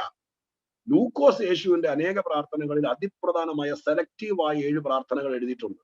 ആ 7 പ്രാർത്ഥനയാണ് നിങ്ങളോടുള്ള ദൂതായിട്ട് പ്രധാനമായിട്ടും വിശദീകരിക്കാൻ ഇപ്പോൾ എന്റെ ഹൃദയത്തിൽ പ്രേരണ തരുന്നത്. ഞാൻ ആ 7 പ്രാർത്ഥനകളിലേക്ക് പോവുകയാണ്. ലൂക്കോസ് എഴുതിയ യേശുവിന്റെ 1-ാമത്തെ പ്രാർത്ഥന 3:21. എന്താണ് അവിടെ എഴുതിയിരിക്കുന്നത്? അവിടെ എഴുതിയിരിക്കുന്ന വാക്യതാണ്, ജനമെല്ലാം സ്നാനമേൽക്കുകയും യേശു സ്നാനമേറ്റു. സ്നാനമേറ്റ് പ്രാർത്ഥിക്കുമ്പോൾ സ്വർഗം തുറന്നു, പരിശുദ്ധാത്മാവ് ദേഹരൂപത്തിൽ പ്രാവെന്ന പോലെ അവന്റെ മേൽ ഇറങ്ങി. നീ എന്റെ പ്രിയപുത്രൻ, നിന്നെ ഞാൻ പ്രസാദിച്ചിരിക്കുന്നു എന്ന് സ്വർഗത്തിൽ നിന്നൊരു ശബ്ദം ഉണ്ടായി. അപ്പൊ യേശുക്രിസ്തുവിന്റെ ആദ്യത്തെ പ്രാർത്ഥന ലൂക്കോസ് എഴുതിയിരിക്കുന്നത് ഇവിടെയാണ്. എന്താണ് സ്തോത്രം ലൂക്കോസ് ഇവിടെ എഴുതിയത്? ആ വാക്കിങ്ങനെയാണ്. 1-ാമത്തെ പ്രാർത്ഥന, യേശു സ്നാനമേറ്റ അനന്തരം മുകളിലേക്ക് കയറിയപ്പോൾ. അവിടെ നിങ്ങൾ ഇച്ചിരി പതുക്കെ വരണം, എന്നാലേ നമ്മൾ ഇച്ചിരി സൂക്ഷിച്ചു വായിച്ചെങ്കിലേ ലൂക്കോസിന്റെ എഴുത്തുകൾ നമുക്ക് മനസ്സിലാക്കാൻ പറ്റൂ. ഇവിടെ എഴുതിയിരിക്കുന്നതാണല്ലോ, ജനമെല്ലാം സ്നാനമേക്കിൽ യേശു സ്നാനമേറ്റ് പ്രാർത്ഥിക്കും. അവിടെ ഒന്ന് രണ്ട് കാര്യങ്ങൾ പറയാം. ഈ യോഹന്നാന്റെ കൈക്കീഴ് മാനസാന്തര സ്നാനം ഏക്കാൻ വന്നവരെല്ലാം മാനസാന്തരം എന്ന് കേട്ടപ്പോൾ യോഹന്നാൻ സ്നാനം എന്നൊക്കെ പറയുമ്പോഴത്തേക്കും ചാടി ഇറങ്ങി സ്നാനപ്പെട്ടു. പക്ഷെ എല്ലാവരും സ്നാനപ്പെട്ടിട്ട്, ഞാൻ ആ വാക്യത്തെ ഇമാജിൻ ചെയ്യുന്നു, സ്നാനപ്പെട്ടിട്ട് ഒരു പക്ഷെ വെള്ളത്തിൽ നിന്ന് കയറി മാറാൻ വേറെ തുണി ഉണ്ടായിരുന്നെങ്കിൽ തുണി മാറി തലയും തോർത്തി അവരെല്ലാം വന്ന വഴിക്ക് അങ്ങ് പോയി. എന്നാൽ യേശു ഒരു മാതൃക കാണിച്ചു. സ്നാനപ്പെട്ടിട്ട് തലയും തോർത്തി തുണിയും പിഴിഞ്ഞങ്ങ് പോകരുത്. സ്നാനപ്പെട്ടിട്ട് യേശു അവിടെ നിന്ന് പ്രാർത്ഥിച്ചു. യേശു എന്നും വ്യത്യസ്തനാണ്. എല്ലാരും ചെയ്യുന്ന പോലെ ചെയ്യുന്നവനല്ല. എല്ലാരും സ്തോത്രം എന്തെങ്കിലും ചെയ്തു അത്രേ ഉള്ളൂ. പക്ഷെ യേശു കുറച്ചുകൂടെ അധികം ചെയ്യുന്നവൻ. സ്നാനമേറ്റത് തന്നെ ഭയങ്കര കാര്യം, അതിന് 1000 സ്തോത്രം ചെയ്യുന്നു. കാരണം യൂതന്റെ നാട്ടിൽ ഇതൊന്നും വലിയ താല്പര്യമില്ലാതെ ഒരു മതചടങ്ങായിട്ട് സ്തോത്രം, ഒരു പൊളിറ്റിക്കൽ മൈൻഡിൽ സ്തോത്രം യഹൂദനെ കൊണ്ടു നടക്കുമ്പോൾ, അന്നത്തെ നേതൃത്വം കൊണ്ടു നടക്കുമ്പോൾ, യോഹന്നാൻ സ്നാപകന്റെ രംഗപ്രവേശനത്തോടുകൂടെ മാനസാന്തരത്തെ പ്രസംഗിച്ചപ്പോൾ ഒരു ന്യൂനപക്ഷം സ്നാനപ്പെടാൻ വന്നല്ലോ, അവരെ ഓർത്ത് സ്തോത്രം ചെയ്യും. എന്നാൽ ആ സ്നാനപ്പെട്ടു എന്നുള്ള കടമ കൊണ്ട് പരിപാടി നിർത്തരുത്. സ്നാനപ്പെട്ടിട്ട് യേശു ഒരു കാര്യം ചെയ്തു, മറ്റവരാരും അത് ചെയ്തായിട്ട് എഴുതിയിട്ടില്ല. സ്നാനപ്പെട്ട എല്ലാവരും കയറി മുകളിലേക്ക് നോക്കി പ്രാർത്ഥിക്കുന്ന എഴുതിയിട്ടില്ല. അവരാരും ചെയ്യാത്തത് യേശു ചെയ്യും. അതെന്താ? മോളിൽ വന്നിട്ട് സ്നാനപ്പെട്ടിട്ട് മോളിൽ കയറി നിന്ന് 2 കൈ ഉയർത്തി സ്വർഗത്തിലേക്ക് നോക്കി പ്രാർത്ഥിച്ചു. സ്തോത്രം. ആ പ്രാർത്ഥനയിൽ സംഭവിച്ച 3 കാര്യങ്ങൾ അവിടെ എഴുതിയിരിക്കുന്നുണ്ട്. എന്താണ് ആ പ്രാർത്ഥനയിൽ സംഭവിച്ച 3 കാര്യങ്ങൾ? ഒന്ന്, പ്രാർത്ഥിക്കുമ്പോൾ സ്വർഗം തുറന്നു. നിന്നോട് പറയാം, പതിവ് ചടങ്ങിനപ്പുറം, ഇന്ന് മൊത്തം പറയുന്നത് അതാണ്. പതിവിനപ്പുറം ദൈവം പറയുന്നത് അനുസരിച്ചിട്ടൊരു പ്രാർത്ഥന. ദൈവത്തിന്റെ ആലോചനയാണ് യോഹന്നാന്റെ സ്നാനം എന്നൊക്കെ വേറെ ഈ ലൂക്കോസ് തന്നെ എഴുതിയിട്ടുണ്ട്. ദൈവം തമ്പുരാൻ പറയുന്ന കാര്യങ്ങൾ അനുസരിച്ചിട്ടൊരു പ്രാർത്ഥന പ്രാർത്ഥിച്ചാൽ സ്വർഗം തുറക്കും. നിങ്ങളോട് ദൈവം എന്ത് പറഞ്ഞിട്ടുണ്ടോ, അതിപ്പോ സ്നാനം മാത്രമൊന്നുമല്ല, എന്ത് കാര്യമാണെങ്കിലും പറഞ്ഞത് അനുസരിച്ചിട്ട് പ്രാർത്ഥിച്ച ഭയങ്കര പവറാണ്. പറഞ്ഞത് അനുസരിക്കാതെ നമ്മൾ ആരെ കൊണ്ടൊക്കെ പ്രാർത്ഥിപ്പിച്ചാലും എന്നും അടഞ്ഞു കിടക്കും. ദൈവം എന്നോട് പറഞ്ഞിട്ടുണ്ട് ഇന്നത് ചെയ്യരുത്. ദൈവം എനിക്ക് ഉപദേശം തന്നിട്ടുണ്ട്, നീ ഒരു എക്സ്ട്രാ ഓർഡിനറിയാ, എല്ലാവരും ജനിച്ച പോലെ അല്ല നീ ജനിച്ചത്, എല്ലാവരുടെയും മക്കളെ പോലെ നിന്റെ മക്കളെ വളർത്തരുത് എന്ന് ദൈവം തമ്പുരാൻ പറഞ്ഞിട്ടുണ്ട്. അത് അതുപോലെ അങ്ങ് ചെയ്തിട്ടൊന്ന് പ്രാർത്ഥിച്ചു നോക്കി. ആ പ്രാർത്ഥനയിൽ സ്വർഗം തുറന്നു. ഞാൻ പറയട്ടെ, സ്വർഗം എപ്പോഴും ഇങ്ങനെ പോലീസ് സ്റ്റേഷൻ തുറന്നു കിടക്കും പോലെ തുറന്നു കിടക്കുന്ന ഒരു സംഭവമല്ല. സ്തോത്ര, ഹല്ലേലൂയ. സ്വർഗം തുറക്കാനുള്ള പാസ്വേഡ് ആണ് പ്രാർത്ഥന. പാസ്വേഡ് എന്ന് പറഞ്ഞ ഒരു പുതിയ ടെർമിനോളജി നിങ്ങൾക്ക് ഇപ്പോഴത്തെ ആധുനിക തലമുറയ്ക്ക് മനസ്സിലാവുന്നു. ഇപ്പൊ എല്ലാത്തിനും പാസ്വേഡാണ്. സ്തോത്ര, ഹല്ലേലൂയ. കഴിഞ്ഞ ദിവസം ഞങ്ങളുടെ ഒരു സഹോദരൻ വീട് വെക്കുക. വീട് വെച്ചിട്ട് അതിന്റെ ഫ്രണ്ട് ഡോറ്, പണ്ടൊക്കെ നമ്മുടെ താഴും താക്കോലും, പിന്നെ അത് സ്തോത്രം വലിയ താഴെ ഈ ലോക്ക് തന്നെ പല പല രീതിയിൽ വന്നു. നിങ്ങൾക്കറിയാം, ഒറ്റ താക്കോലിട്ട് പൂട്ടുന്നതും, പിന്നെ അത് മാഗ്നറ്റിക് ലോക്ക് വന്നു. സ്തോത്രം. പിന്നെ അത് ഒരു താക്കോലോട്ട് ഒരു തിരിയിച്ചാൽ 16 സ്ഥലത്തേക്ക് പോയി ലോക്ക് വീഴുന്ന വേറൊരു സിസ്റ്റം വന്നു. ഇപ്പൊ ഈ ഇടയ്ക്ക് ഞങ്ങളുടെ സഹോദരൻ ഒരാളുടെ വീട് വെച്ചപ്പോൾ പാസ്വേഡ് ലോക്കാണ് എന്ന് പറഞ്ഞാൽ സ്തോത്രം ഡിജിറ്റലാണ് ഡോറിനകത്ത് വെച്ചിരിക്കുന്നത്. മൊബൈലിനകത്ത് പാസ്വേഡ് അടിച്ചു കൊടുത്തെങ്കിൽ ഡോർ തുറക്കും. താക്കോലും വേണ്ട, മാഗ്നറ്റും വേണ്ട, ഒന്നും വേണ്ട, സ്വിച്ച് കൊടുക്കും. സിസ്റ്റം കമ്പ്യൂട്ടറൈസ്ഡ് ആണ്. അപ്പൊ വീടിന്റെ മെയിൻ ഡോർ പോലും പാസ്വേഡ് വെച്ച് തുറക്കുന്ന കാലമാണ്. നമ്മുടെ മൊബൈലിലേക്ക് കയറണമെങ്കിൽ പാസ്വേഡ് വേണം, വേണ്ടേ? നമ്മുടെ ലാപ്ടോപ്പിലേക്ക് കയറണമെങ്കിൽ പാസ്വേഡ് വേണം. അതിനകത്തെ ഓരോ ഫയലിലേക്ക് കയറണമെങ്കിൽ വേറെ വേറെ പാസ്വേഡ് വേണം. സംഭവത്തിന്റെ സീരീസ് അനുസരിച്ച് നമ്മൾ ഈ പാസ്വേഡ് ഒക്കെ ഇട്ട് പൂട്ടുന്നു. സ്വർഗം എപ്പോഴും തുറന്നു കിടക്കുന്നതാണെന്ന് വേദപുസ്തകം പഠിപ്പിക്കുന്നില്ല. ചില പ്രത്യേക സമയങ്ങളിൽ മാത്രമേ സ്വർഗം തുറന്നുള്ളൂ. വളരെ റയർ. വേദപുസ്തകത്തിലെ ജ്ഞാനികളായ ദൈവദാസന്മാർ, വളരെ വചനം പഠിപ്പിക്കുന്ന ജോർജ് ഫിലിപ്പ് പാസ്റ്റർ പോലുള്ള കർത്തദാസന്മാർ, സ്തോത്രം സാമുവേൽ മാത്യു പാസ്റ്റർ പോലൊക്കെ, നിങ്ങളൊക്കെ ദൈവജനം നന്നായിട്ട് കൈകാര്യം ചെയ്യുന്നവരല്ലേ, നമുക്കറിയാലോ. എപ്പോഴും ഇങ്ങനെ സ്വർഗം തുറന്നു കിടക്കുകയല്ല. ബൈബിളിൽ തന്നെ 3-4 പ്രാവശ്യം സ്വർഗം തുറന്നായിട്ട് വായിക്കുന്നു. അപ്പൊ ഇത് എപ്പോഴും തുറക്കുകയല്ല. ഇത് തുറക്കണമെങ്കിൽ ഒരു പാസ്വേഡ് ഉപയോഗിക്കണം. അത് മറ്റൊന്നുമല്ല, പ്രാർത്ഥനയാണ് സ്വർഗം തുറക്കുന്ന പാസ്വേഡ്. നിങ്ങളുടെ മനസ്സിൽ കരുതിക്കൊള്ളണം, പ്രാർത്ഥന ഒരു മാൽ പ്രാക്ടീസ് അല്ല, മതചടങ്ങല്ല.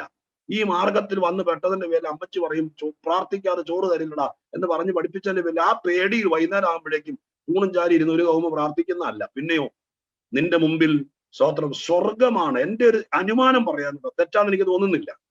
ഏറ്റവും ഭാരം, ഏറ്റവും ബുദ്ധിമുട്ട് സ്വർഗം തുറക്കാനാണ്. സ്തോത്രം. അല്ല സാത്താൻ കെട്ടി അത് തുറക്കുന്നില്ല, അത് കെട്ടി ഇത് കെട്ടി ഒന്നുമല്ല വിഷയം. നമ്മുടെ മുമ്പിലെ ബാക്കി ഏത് സ്വർഗം തുറക്കാനുള്ള കഴിവ് നിനക്കുണ്ടെങ്കിൽ നിന്റെ മുമ്പിലെ ഏത് വാതിലും തുറക്കാനുള്ള കഴിവുണ്ട്. ഏറ്റവും ഭാരം, ഏറ്റവും പ്രാധാന്യം പ്രാർത്ഥിച്ച് സ്വർഗം തുറക്കുക എന്നുള്ളത്. യേശുക്രിസ്തുവിന്റെ ആദ്യത്തെ പ്രാർത്ഥനയിൽ നമുക്കൊരു മാതൃക കാണിച്ചു തന്നു. ചുമ്മാ കയറി എന്തെങ്കിലും പറഞ്ഞ് ഉറക്കം തൂങ്ങി പ്രാർത്ഥിച്ചിട്ട് പോകുകയല്ല. പിന്നെയോ നീ പ്രാർത്ഥിച്ച സ്വർഗം തുറക്കണം. യേശുവിന്റെ നാമത്തിൽ ഇന്ന് സഭയ്ക്ക് ഭാഗ്യം ഉണ്ടാകട്ടെ. പ്രാർത്ഥിച്ച സ്വർഗം തുറക്കണം. അമ്മമാരെ, സഹോദരിമാരെ, സ്തോത്രം, ഇഷ്ടം പോലെ സമയമുള്ള ദൈവദാസന്മാരെ, നിങ്ങളെ ദൈവം വീട്ടിലിരുത്തിയത് നിങ്ങളോട് ഇനി വേറൊന്നും ചെയ്യണ്ട, നിങ്ങൾ വീട്ടിലിരുന്നോ, നിങ്ങൾ സ്തോത്രം ഹല്ലേലൂയ ഒതുങ്ങി മാറിയിരുന്നോ എന്ന് പറഞ്ഞത് ചുമ്മാ ഇരിക്കാനല്ല. പ്രാർത്ഥിച്ച് സ്വർഗം തുറക്കാനുള്ള അഭിഷേകം പ്രാപിക്ക്. യേശു പ്രാർത്ഥിച്ചപ്പോൾ സ്വർഗം തുറന്നു. സ്വർഗം തുറക്ക മാത്രമല്ല, യേശു പ്രാർത്ഥിച്ചപ്പോൾ പരിശുദ്ധാത്മാവ് ഇങ്ങിറങ്ങി വന്നു. പ്രാർത്ഥനയെ സംഭവിക്കുന്ന രണ്ടാമത്തെ കാര്യമാണ് നമ്മുടെ പ്രാർത്ഥനയുടെ പ്രത്യേകത. നമ്മൾ പ്രാർത്ഥിക്കുമ്പോൾ ഒരു ആത്മാവിന്റെ മൂവ്മെന്റ് ഉണ്ടാവും. അന്നൊക്കെ ഇത് ഒറ്റപ്പെട്ട ആത്മാവ് ഇപ്പൊ നമ്മുടെ കാലത്തെ പോലെ വന്നിട്ടില്ലല്ലോ. ഇന്ന് പരിശുദ്ധാത്മാവ് യേശു സ്വർഗത്തിലേക്ക് പോയിട്ട് പിന്നെയല്ലേ ഒടുവിൽ നമുക്ക് വേണ്ടി വന്നത്. യേശു വന്ന ആ സമയത്ത് ഒറ്റപ്പാ. എങ്കിലും പരിശുദ്ധാത്മാവ് ഇതുപോലെ സജീവമായി പ്രവർത്തിക്കുന്ന കാലമല്ല യേശു സ്നാനപ്പെട്ട കാലം.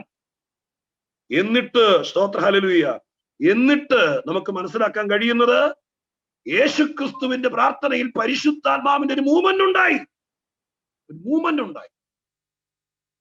അപ്പൊ രണ്ടാമത്തെ കാര്യം, ഒരു ഉണങ്ങിയ പ്രാർത്ഥന കൊണ്ട് ഈ പ്രാർത്ഥന കഴിയുമ്പോൾ ഇനിയുള്ള കാലത്ത് എനിക്ക് തോന്നുന്നില്ല അങ്ങനത്തെ പ്രാർത്ഥനയ്ക്ക് ഇനി സാധ്യത പോലും ഉണ്ടെന്ന് തോന്നുന്നില്ല.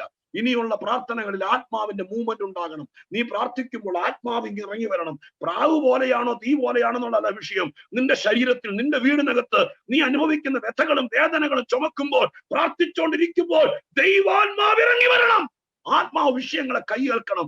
തടസ്സം നിൽക്കുന്ന, സാധിപ്പിക്കത്തിൽ പറയുന്ന മൂവ്മെന്റുകളെ തടയുന്ന, ദൈവിക പദ്ധതികളെ തടയുന്ന, നിനക്കെന്ന് നിരാശ സമ്മാനിക്കുന്ന ഈ അന്ധകാര ലോകത്തിൽ നീ പ്രാർത്ഥിക്കാനിരിക്കുമ്പോൾ, ഒറ്റയ്ക്കൊരു മുറിക്കകത്ത് പ്രാർത്ഥിക്കാനിരിക്കുമ്പോൾ, ഇന്നോ നാളെയോ സഭയുടെ ഈ പ്രോഗ്രാമിക്കൽ ഉപവാസ പ്രാർത്ഥന തീരും. തിങ്കളും ചൊവ്വയും ബുധനൊക്കെ ദൈവത്തിന്റെ സന്നിധിയിൽ ഇരിക്കുമ്പോൾ, നീ പ്രാർത്ഥിക്കുമ്പോൾ ഈ പ്രാർത്ഥനയിൽ ലഭിച്ച ഒരു ആർജവം, വെളിപ്പാട് നിമിത്തം നിന്റെ വീടിനകത്ത്, നീ ഇരിക്കുന്ന മുറിക്കകത്ത് ആത്മാവിന്റെ മൂവ്മെന്റ് ആരംഭിക്കും എന്ന് ദൈവം പറയുമ്പോൾ അത് എന്നിൽ തുടങ്ങുമെന്ന് വിശ്വസിക്കുന്നവർ, ഇപ്പോൾ തന്നെ അത് സംഭവിക്കുമെന്ന് വിശ്വസിക്കുന്നവർ വീണ്ടും പ്രതികരിച്ചു തുടങ്ങുക. പ്രാർത്ഥനയിൽ ആത്മാവിന്റെ ചലനമുണ്ടാകും. യേശുവിന്റെ നാമത്തിൽ തുറക്കട്ടെ ആ വാതിലങ്ങ്. ആരെ കൊണ്ടെങ്കിലും പ്രാർത്ഥിപ്പിച്ച് പാസ്റ്റർ ഒന്ന് പ്രാർത്ഥിച്ചു നോക്കി, പാസ്റ്റർ ഒന്ന് പ്രാർത്ഥിച്ച് പൊട്ടിച്ചെന്ന് പറയുന്ന ആ കാലമൊക്കെ മാറി നമ്മളിൽ പകർന്നിരിക്കുന്ന അധികാരം ഉപയോഗിക്കണം. ഞാൻ പ്രാർത്ഥിക്കുമ്പോൾ, സ്തോത്രം പറഞ്ഞ് പതുക്കെ പ്രാർത്ഥിക്കാൻ തുടങ്ങുമ്പോൾ ഇവിടെ ആത്മാവിന്റെ ഒരു മൂവ്മെന്റ് ഉണ്ടായി. 3, സ്വർഗം തുറന്നു, പരിശുദ്ധാത്മാവിന്റെ ഒരു മൂവ്മെന്റ് ഉണ്ടായി. തീർന്നില്ല. 3, സ്വർഗത്തിലെ പിതാവായ ദൈവത്തിന്റെ ഒരു അനൗൺസ്മെന്റ്, ഒരു പ്രസ്താവന, ഒരു വെളിപ്പാട്, ഒരു ദൂത് അവിടെ വെളിപ്പെട്ടു. എന്താ വെളിപ്പെട്ടത്? ഇവൻ എന്റെ പ്രിയപുത്രൻ, നിങ്ങൾ ഇവന് ചെവി കൊടുപ്പീൻ. അത് കമാൻഡിങ് ആണ്. പ്രാർത്ഥനയിൽ ദൈവശബ്ദം മുഴങ്ങണം. സ്തോത്ര ഹല്ലേലൂയ. പ്രാർത്ഥിക്കുമ്പോൾ സ്വർഗം തുറന്നാ പോരാ, വ്യത്യസ്തമായ പ്രാർത്ഥനയാണ് ഈ പ്രാർത്ഥന. ഒരു മോഡൽ പ്രാർത്ഥനയിലേക്ക് നിങ്ങളെ നയിക്കുക. ആത്മഭാരത്തോടെ പ്രാർത്ഥിക്കാൻ തുടങ്ങുമ്പോൾ സ്വർഗം തുറന്നു. സ്വർഗം തുറക്കാമെങ്കിൽ നിന്റെ അടഞ്ഞുപോയ വഴി, രാജ്യങ്ങളുടെ വഴി, നിന്റെ വിസയുടെ വഴി, നിന്റെ വീട്ടിലെ വഴി, നിന്റെ കൊച്ചിന്റെ കല്യാണം നടക്കാനുള്ള വഴിയൊക്കെ ഏറ്റവും ഞാൻ പറഞ്ഞിട്ട് സ്വർഗം തുറക്കാമെങ്കിൽ പിന്നെ ബാക്കി തുറക്കാൻ പറ്റില്ല. അതിനുള്ള കൃപ പ്രാർത്ഥനയെ പ്രാപിച്ച ബാക്കിയുള്ള തടസ്സമായി കിടക്കുകയല്ല. പിന്നെ ഓരോന്നോരോന്ന് തുറന്നോളൂ. സ്വർഗം തുറന്നു. 2, പരിശുദ്ധാത്മ മൂവ്മെന്റ് ഉണ്ടായി. 3, സ്തോത്രം, ദൈവം അരുളി ചെയ്തു. പ്രാർത്ഥനയിൽ 3 പ്രധാനപ്പെട്ട കാര്യങ്ങൾ നടന്നു. ഒന്നാമത്തെ പ്രാർത്ഥന, യേശുവിന്റെ ഒന്നാമത്തെ പ്രാർത്ഥന. രണ്ടാമത്തെ പ്രാർത്ഥന പറയട്ടെ. 5-ാം അധ്യായത്തിന്റെ 16-ാം വാക്യത്തിലാണ്. സ്തോത്രം, രണ്ടാമത്തെ പ്രാർത്ഥന 5-ന്റെ 16. 16-ാം വാക്യത്തിൽ എഴുതിയിരിക്കുന്ന എങ്ങനെയുള്ളൂ, അവനോ നിർജ്ജന ദേശത്ത് വാങ്ങിപ്പോയി പ്രാർത്ഥിച്ചു കൊണ്ടിരുന്നു എന്ന് എഴുതിയിട്ടുള്ളൂ. പക്ഷെ അത് ശരിക്കും മനസ്സിലാകണമെങ്കിൽ 12 മുതൽ വായിക്കണമെന്നില്ല, ഞാൻ പറഞ്ഞുവിടാം. കുഷ്ഠം നിറഞ്ഞൊരു മനുഷ്യൻ യേശുവിന്റെ അടുക്ക് വന്ന് കമന്നു വീണു. ആദ്യകാല ശുശ്രൂഷകൾ തുടങ്ങുകയാണ് യേശു. അപ്പൊ അങ്ങനെ കമന്നു വീണപ്പോ അവിടെ ചോദിച്ചു, എന്നെ സൗഖ്യമാക്കാൻ മനസ്സുണ്ടോ? അങ്ങനെ ശുദ്ധമാകാൻ കഴിയുമെന്ന് പറഞ്ഞ് യേശു ശുദ്ധമാക്കി. നീ പോയി പുരോഹിതനെ കാണിക്കാൻ. ഈ സംഭവം, യേശുവിനെ കുറിച്ചുള്ള വർത്തമാനം നാടാകെ പരന്നു. യേശു കുറച്ചുകൂടെ സ്തോത്രം പോപ്പുലർ ആകുകയാണ്. അങ്ങനെ വന്നപ്പോൾ യേശു എന്ത് ചെയ്തു? രണ്ടാമത്തെ പ്രാർത്ഥന ലൂക്കോസ് എഴുതിയിരിക്കുന്നു, ആളുകളെ വിട്ട് നിർജ്ജനമായ ഒരു സ്ഥലത്ത് പോയിരുന്ന് പ്രാർത്ഥിച്ചു കൊണ്ടിരുന്നു. രണ്ടാമത്തത് ശുശ്രൂഷ തെളിയുകയാണ്, ദൈവപ്രവൃത്തി തുടങ്ങുകയാണ്. സ്വർഗം തുറന്നു, പരിശുദ്ധാത്മാവ് വന്നു, ദൈവശബ്ദം കേട്ടു ആദ്യത്തെ പ്രാർത്ഥനയിൽ. അതുകൊണ്ട് നിന്നില്ല, കുറച്ചുകൂടെ പ്രാർത്ഥിച്ച് മുന്നോട്ട് വന്നപ്പോൾ യേശു വന്ന കാര്യം നടക്കുക. യേശു ജഡാവതാരം എടുത്തത് മാനവ കുടുംബത്തിന്റെ പാപപരിഹാരത്തിനാണെങ്കിലും ഇവിടെ താൻ ദൈവപുത്രനാണെന്ന് തെളിയിക്കണ്ടേ? അത്ഭുതങ്ങളും അടയാളങ്ങളാണെല്ലാം യേശു താൻ ആരെന്ന് തെളിയിക്കുക, അതിന്റെ തുടക്കം കുറിക്കുക. വീണ്ടും ഞാൻ ദൂത് തന്നെ പറയുന്നു, വിശദീകരണം കുറച്ചിട്ട്, സ്തോത്രം, നിന്നെ വിളിച്ചത് എന്തിനാന്ന് തെളിയുന്ന കാലം വരികയാണ്. ഈ അനിശ്ചിത കാലത്ത് കൊറോണയും കാര്യങ്ങളൊക്കെ ആയിട്ട് ജോലി പോകുന്നു, ശമ്പളം വെട്ടിക്കുറയ്ക്കുന്നു, യാത്രാ മാധ്യമങ്ങൾ ഒതുങ്ങുന്നു, ഇനി 3rd വേവോ 4th വേവോ ഒക്കെ വരാൻ വേണ്ടി ഇരിക്കുന്നു എന്ന് പറയുന്നു. ഇതിന്റെ പുറകെ ഫംഗസ്, ഇങ്ങനെയൊക്കെ കുറെ വാർത്തകൾ വരുമ്പോൾ ഞാൻ പ്രാർത്ഥിക്കുന്ന ദൈവമക്കളോടും കർത്താവിന്റെ സഭയോടും പറയാം, നിന്നെ ദൈവം അവിടെ തിരക്കുള്ള രാജ്യത്ത്, തിരക്കുള്ള ജോലിക്കിടയിൽ, അതിനിടയിൽ നിന്റെ മേലൊരു അഭിഷേകം തന്ന് ഈ പുസ്തകം നിന്റെ കയ്യിൽ തന്നത് എന്തിനാന്ന് തെളിയാൻ തുടങ്ങുകയാണ്. ഈ 6-ാം മാസം കഴിയുമ്പോൾ മുതൽ അത് തെളിഞ്ഞിട്ടില്ല. നമ്മളൊരു ഐഡന്റിറ്റി കാർഡ് ഒപ്പിച്ചു, നമ്മുടെ ഒരു ഓർഡിനേഷൻ സർട്ടിഫിക്കറ്റ് മേടിച്ചൊക്കെ ശരിയായിരിക്കാം. ഞാൻ ആരെങ്കിലും ഒരാളെ മാത്രം ഫോക്കസ് ചെയ്യല്ല, ഞാൻ ആ വരുന്ന ദൂത് അതുപോലെ അങ്ങ് പാളിയിട്ട് തരിക. സ്വത്തഹല, നീ എവിടെയെങ്കിലും മെമ്പർഷിപ്പ് എടുത്തു, നിനക്ക് ഒരു വിസിറ്റിംഗ് കാർഡ് പ്രിന്റ് ചെയ്തൊക്കെ ശരിയാണ്. പക്ഷെ ഇതുവരെയും ജനമധ്യത്തിൽ നീ ആരാന്ന് തെളിയാൻ തുടങ്ങിയില്ല. നിന്റെ വീട്ടുകാർക്ക് പോലും നീ ഒരു ചിരിയാണ് ഇന്ന് വരെ. എന്നാൽ അവരുടെ നടുവിൽ നീ എന്തിനാണ് ഈ തീരുമാനമെടുത്തത്, നീ എന്തിനാണ് ഞങ്ങളെ വിട്ടുപോയത് എന്ന ചോദ്യത്തിന്റെ മറുപടി വാക്കാലല്ല, പ്രബന്ധത്താലല്ല, പ്രസംഗത്താലല്ല, ചില പ്രവൃത്തിയാൽ തെളിയാൻ പോകുകയാണ്. നീ ആരാന്ന് തെളിയാൻ ദൈവം നിശ്ചയിച്ചിരിക്കുകയാണ്. അതിന്റെ വഴികൾ തുറക്കുക. അത് തുറക്കാൻ പോകുന്നു എന്ന് കണ്ടപ്പോൾ എന്ത് ചെയ്തു? യേശു ആൾക്കൂട്ടത്തെ വിട്ട് തിരക്കി നൊഴിഞ്ഞ് അധികം പ്രാർത്ഥിച്ചു. ആരോടോ പറയുന്നു, നിന്റെ വീട്ടുകാർക്ക് ഇപ്പോഴും നിന്നെ സംശയമാണ്, നിനക്ക് നീ ആരാന്ന് പിടികിട്ടിട്ടില്ല, നീ ചങ്കെടുത്ത് കാണിച്ചാലും അവർ വിശ്വസിക്കുന്നില്ല. നിന്റെ ജോലി സ്ഥലത്ത്, നിന്റെ സഹവർത്തികളുടെ നടുവിൽ, നിന്റെ സഹപ്രവർത്തകരുടെ നടുവിൽ, നിന്റെ കൂട്ടാളികളുടെ നടുവിൽ, നിന്റെ സഹോദരങ്ങളുടെ നടുവിൽ, രക്തബന്ധങ്ങളുടെ നടുവിൽ നീ എന്തിനാ വന്നത്? നീ ആരാണ്? നീ ആ രാജ്യത്ത് പോയത് എന്തിനാ? ഇതുവരെ തെളിഞ്ഞിട്ടില്ല. എന്നാ സ്വർഗം പറയുന്നു, ആത്മീക ഭൗതിക വിഷയത്തിൽ അത് തെളിയാൻ പോകുകയാണ്. അത് ഇൻസിഡന്റിലൂടെ തെളിയുക. അപ്പൊ യേശു എന്ത് ചെയ്തു? ശുശ്രൂഷ തെളിയുന്നു, ജീവിതം തെളിയുന്നു. നീ പഠിച്ചിട്ട് പഠിത്തമെല്ലാം കഴിഞ്ഞ് സർട്ടിഫിക്കറ്റ് കയ്യിൽ വന്നിട്ട് കൊല്ലം 8 കഴിഞ്ഞു, ഇതുവരെയും പഠിച്ച തൊഴിലൊന്നും കിട്ടിയില്ല. പിന്നെ അവിടെ പോയി നിന്ന സമയത്ത് എന്തൊക്കെയോ സ്തോത്രം, വണ്ടിക്കൂലിക്ക് കാശ്, വാടക കൊടുക്കാനുള്ള കാശിന് വേണ്ടി ഏതോ പരിപാടി ചെയ്യുന്നുണ്ട്. പിണങ്ങാതിരിക്കുവാണെങ്കിൽ ഞാൻ കുറച്ചുകൂടെ തെളിച്ചു പറയാം, വിഷമിക്കാതിരിക്കുവാണെങ്കിൽ. സ്തോത്രം, മനസ്സിലായോ? നീ പഠിച്ചത് എഞ്ചിനീയറിംഗ് ആണെങ്കിൽ, നീ പഠിച്ചത് സ്തോത്രം BDS ആണെങ്കിൽ, നീ പഠിച്ചത് നേഴ്സിംഗ് ആണെങ്കിൽ, നീ പഠിച്ചത് ഡോക്ടറേറ്റ് ആണെങ്കിൽ, നീ പഠിച്ചത് MBA ആണെങ്കിൽ, നീ KFC പോയി പാത്രം കഴുകേണ്ടവളല്ലോ. നീ പഠിച്ച പ്രൊഫഷണൽ ഇതുവരെ വന്നിട്ടില്ല. നീ എന്തിനാ പഠിച്ചത്? എന്റെ അപ്പന്റെ കാശ് മുടക്കി, ലക്ഷങ്ങൾ മുടക്കി, രാത്രി ഉറക്കം വളച്ച് പാടുപെട്ട് പഠിച്ചത് ഇതുവരെ തെളിഞ്ഞിട്ടില്ല. പിന്നെ ആരും അറിയാതെ ആരുടെയൊക്കെ കണ്ണി പൊടിയിടാൻ നീ അവിടെ പിടിച്ചു നിൽക്കുന്നു. ആരോടൊക്കെയോ ദൈവം ദൂത് പറയുന്നു, ആരുടെയൊക്കെ മക്കളോട് പറയുന്നു, നീ എന്തിനാണ് ജഡമെടുത്തത്? നീ എന്തിനാണ് സ്വർഗം വിട്ടത്? നീ എന്തിനാണ് ഭൂമിയിൽ വന്നത്? നീ എന്തിനാണ് അവിടെ എത്തിയത്? അത് തെളിയാൻ തുടങ്ങുകയാണ്. അതിന്റെ സാധ്യത വരികയാണ്. അതിന്റെ വാതിലുകളും വാതായനങ്ങളും തുറക്കുകയാണ്. ഈ സമയത്ത് നീ ആരെ കൊണ്ടെങ്കിലും പ്രാർത്ഥിപ്പിച്ചാ പോരാ, സമയം വേർതിരിച്ച് പ്രാർത്ഥിക്കണം.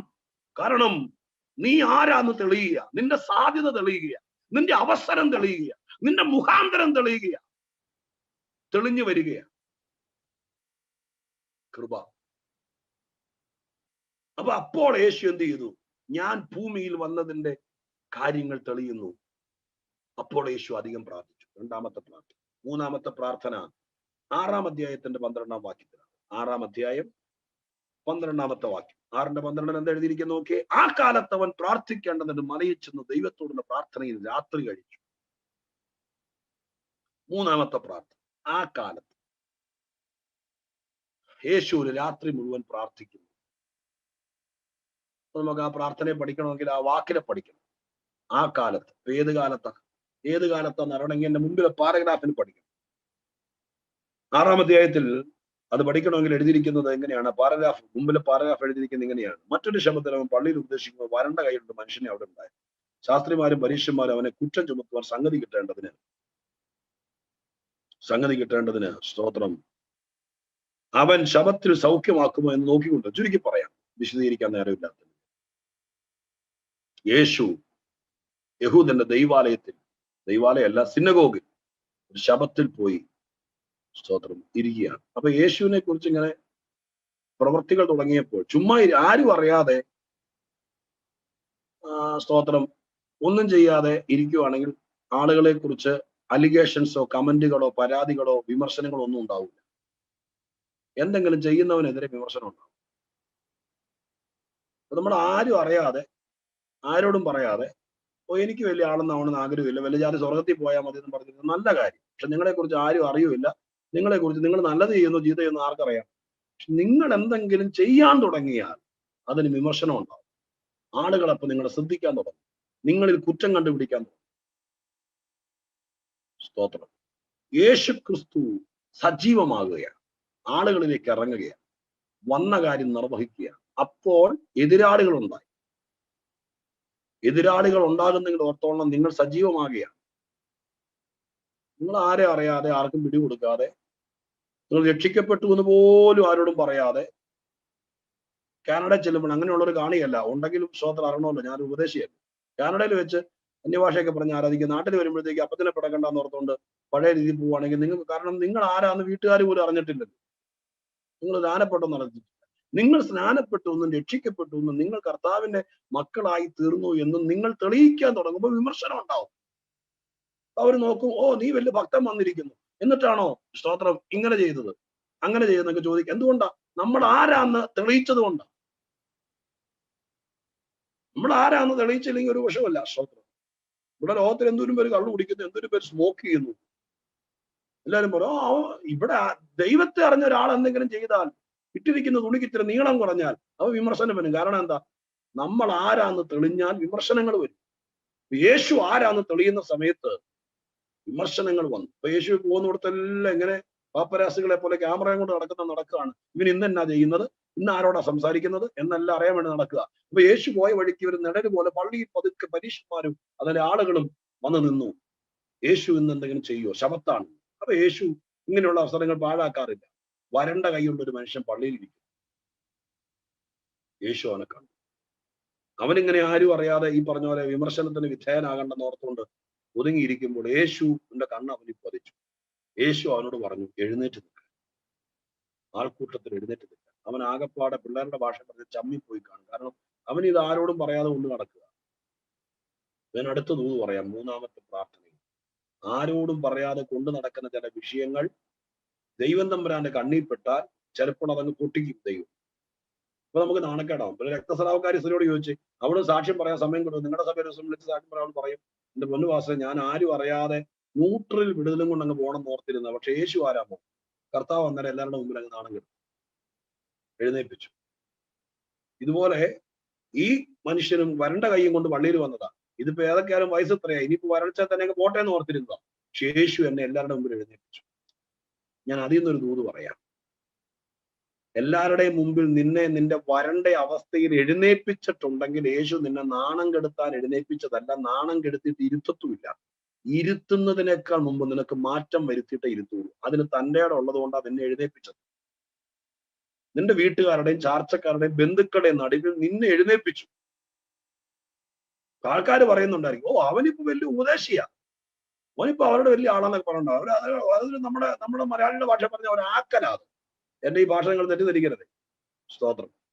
നമ്മളത് അങ്ങനെ പറഞ്ഞതാ. പക്ഷേ തമ്പുരാൻ നിന്നെ എഴുന്നേൽപ്പിച്ചിട്ടുണ്ടെങ്കിൽ അവരുടെ മുമ്പിൽ അവർക്ക് കളിയാക്കാനും ആക്ഷേപിക്കാനും അവർക്ക് പദം പറഞ്ഞ് ചിരിക്കാനും ഒരു വാക്കായിരിക്കില്ല. നിന്നെ എഴുന്നേൽപ്പിച്ചിട്ടുണ്ടെങ്കിൽ നിന്നിൽ ദൈവപ്രവൃത്തി വെളിപ്പെടും. ഈ പ്രാർത്ഥനയിൽ ദൈവമായ കർത്താവ് ഒതുങ്ങിയിരിക്കുന്ന ചിലരെ അങ്ങ് എഴുന്നേൽപ്പിക്കട്ടെ. ദൈവം, എനിക്ക് പരിമിതിയുണ്ട്, എനിക്ക് പാടാൻ അറിയില്ല, എന്നോട് പ്രാർത്ഥിക്കാൻ പറയല്ലേ പാസ്റ്റർ എന്ന് പറഞ്ഞുകൊണ്ടാ സഭായത്തിൽ കയറി വരുന്നത്. എനിക്കറിയില്ലെന്നാ പറയും. ഞാനും ഒരു കൊച്ചു സഭയുടെ പാസ്റ്റർ. ഇപ്പൊ നേരത്തെ സ്തോത്രം നമ്മുടെ വിശ്വാസികളിൽ 60% ആളുകൾ അഡ്വാൻസ് ആയിട്ടേ പറയും, പാസ്റ്റർ എന്നോട് പ്രാർത്ഥിക്കാനെന്ന് പറഞ്ഞേക്കരുതേ, എന്റെ മുമ്പിലേക്ക് വിളിച്ചേക്കരുതേ. കാരണം അവരിങ്ങനെ വരണ്ടിരിക്കുക. യേശു അനുവാദം ചോദിച്ചില്ല, ഇവൻ എവിടത്തുകാരനാണ് ചോദിച്ചില്ല, അടുത്തിരുന്നോട് ചോദിച്ചില്ല, ആ മനുഷ്യനെ ചോദിച്ചില്ല. യേശു അധികാരിയല്ലേ? മനുഷ്യന്റെ മേൽ ഇതുപോലെ അധികാരമുള്ള ആരെങ്കിലും വേറെയുണ്ട്? അവൻ എഴുന്നേക്കാൻ പറഞ്ഞാൽ എഴുന്നേറ്റല്ലേ പറ്റൂ, ഇരിക്കാൻ പറഞ്ഞാൽ ഇരുന്നല്ലേ പറ്റൂ. കാരണം അവൻ മനുഷ്യന്റെ സൃഷ്ടാവല്ലേ. അവൻ ഇപ്പൊ കയറി വന്നാന്ന് നോക്കില്ല, ഇപ്പൊ വന്നാൻ പറഞ്ഞ് എഴുന്നേക്കാൻ പറഞ്ഞു. ഈ പ്രാർത്ഥനയിൽ ദൈവം ചിലരുടെ വരൾച്ച മാറ്റാൻ, നിന്റെ വരണ്ട സ്ഥിതി മാറ്റാൻ, അത് കുടുംബജീവിതത്തിലാണോ, നിന്റെ പേഴ്സിലാണോ, നിന്റെ ശരീരത്തിലാണോ, എന്ത് കിട്ടിയാലും വരണ്ടിരിക്കുന്ന, എന്നും മരുന്ന് മരുന്ന് മരുന്ന്, ഇതുകൊണ്ട് മാത്രം മൂവ് ചെയ്യത്തുള്ളൂ എന്ന് പറഞ്ഞ് നിൽക്കുന്ന വരൾച്ച മാറ്റാൻ എന്റെ കർത്താവ് ഈ പ്രാർത്ഥനാ ദിവസം നിങ്ങൾ ചിലരെ എഴുന്നേൽപ്പിക്കട്ടെ.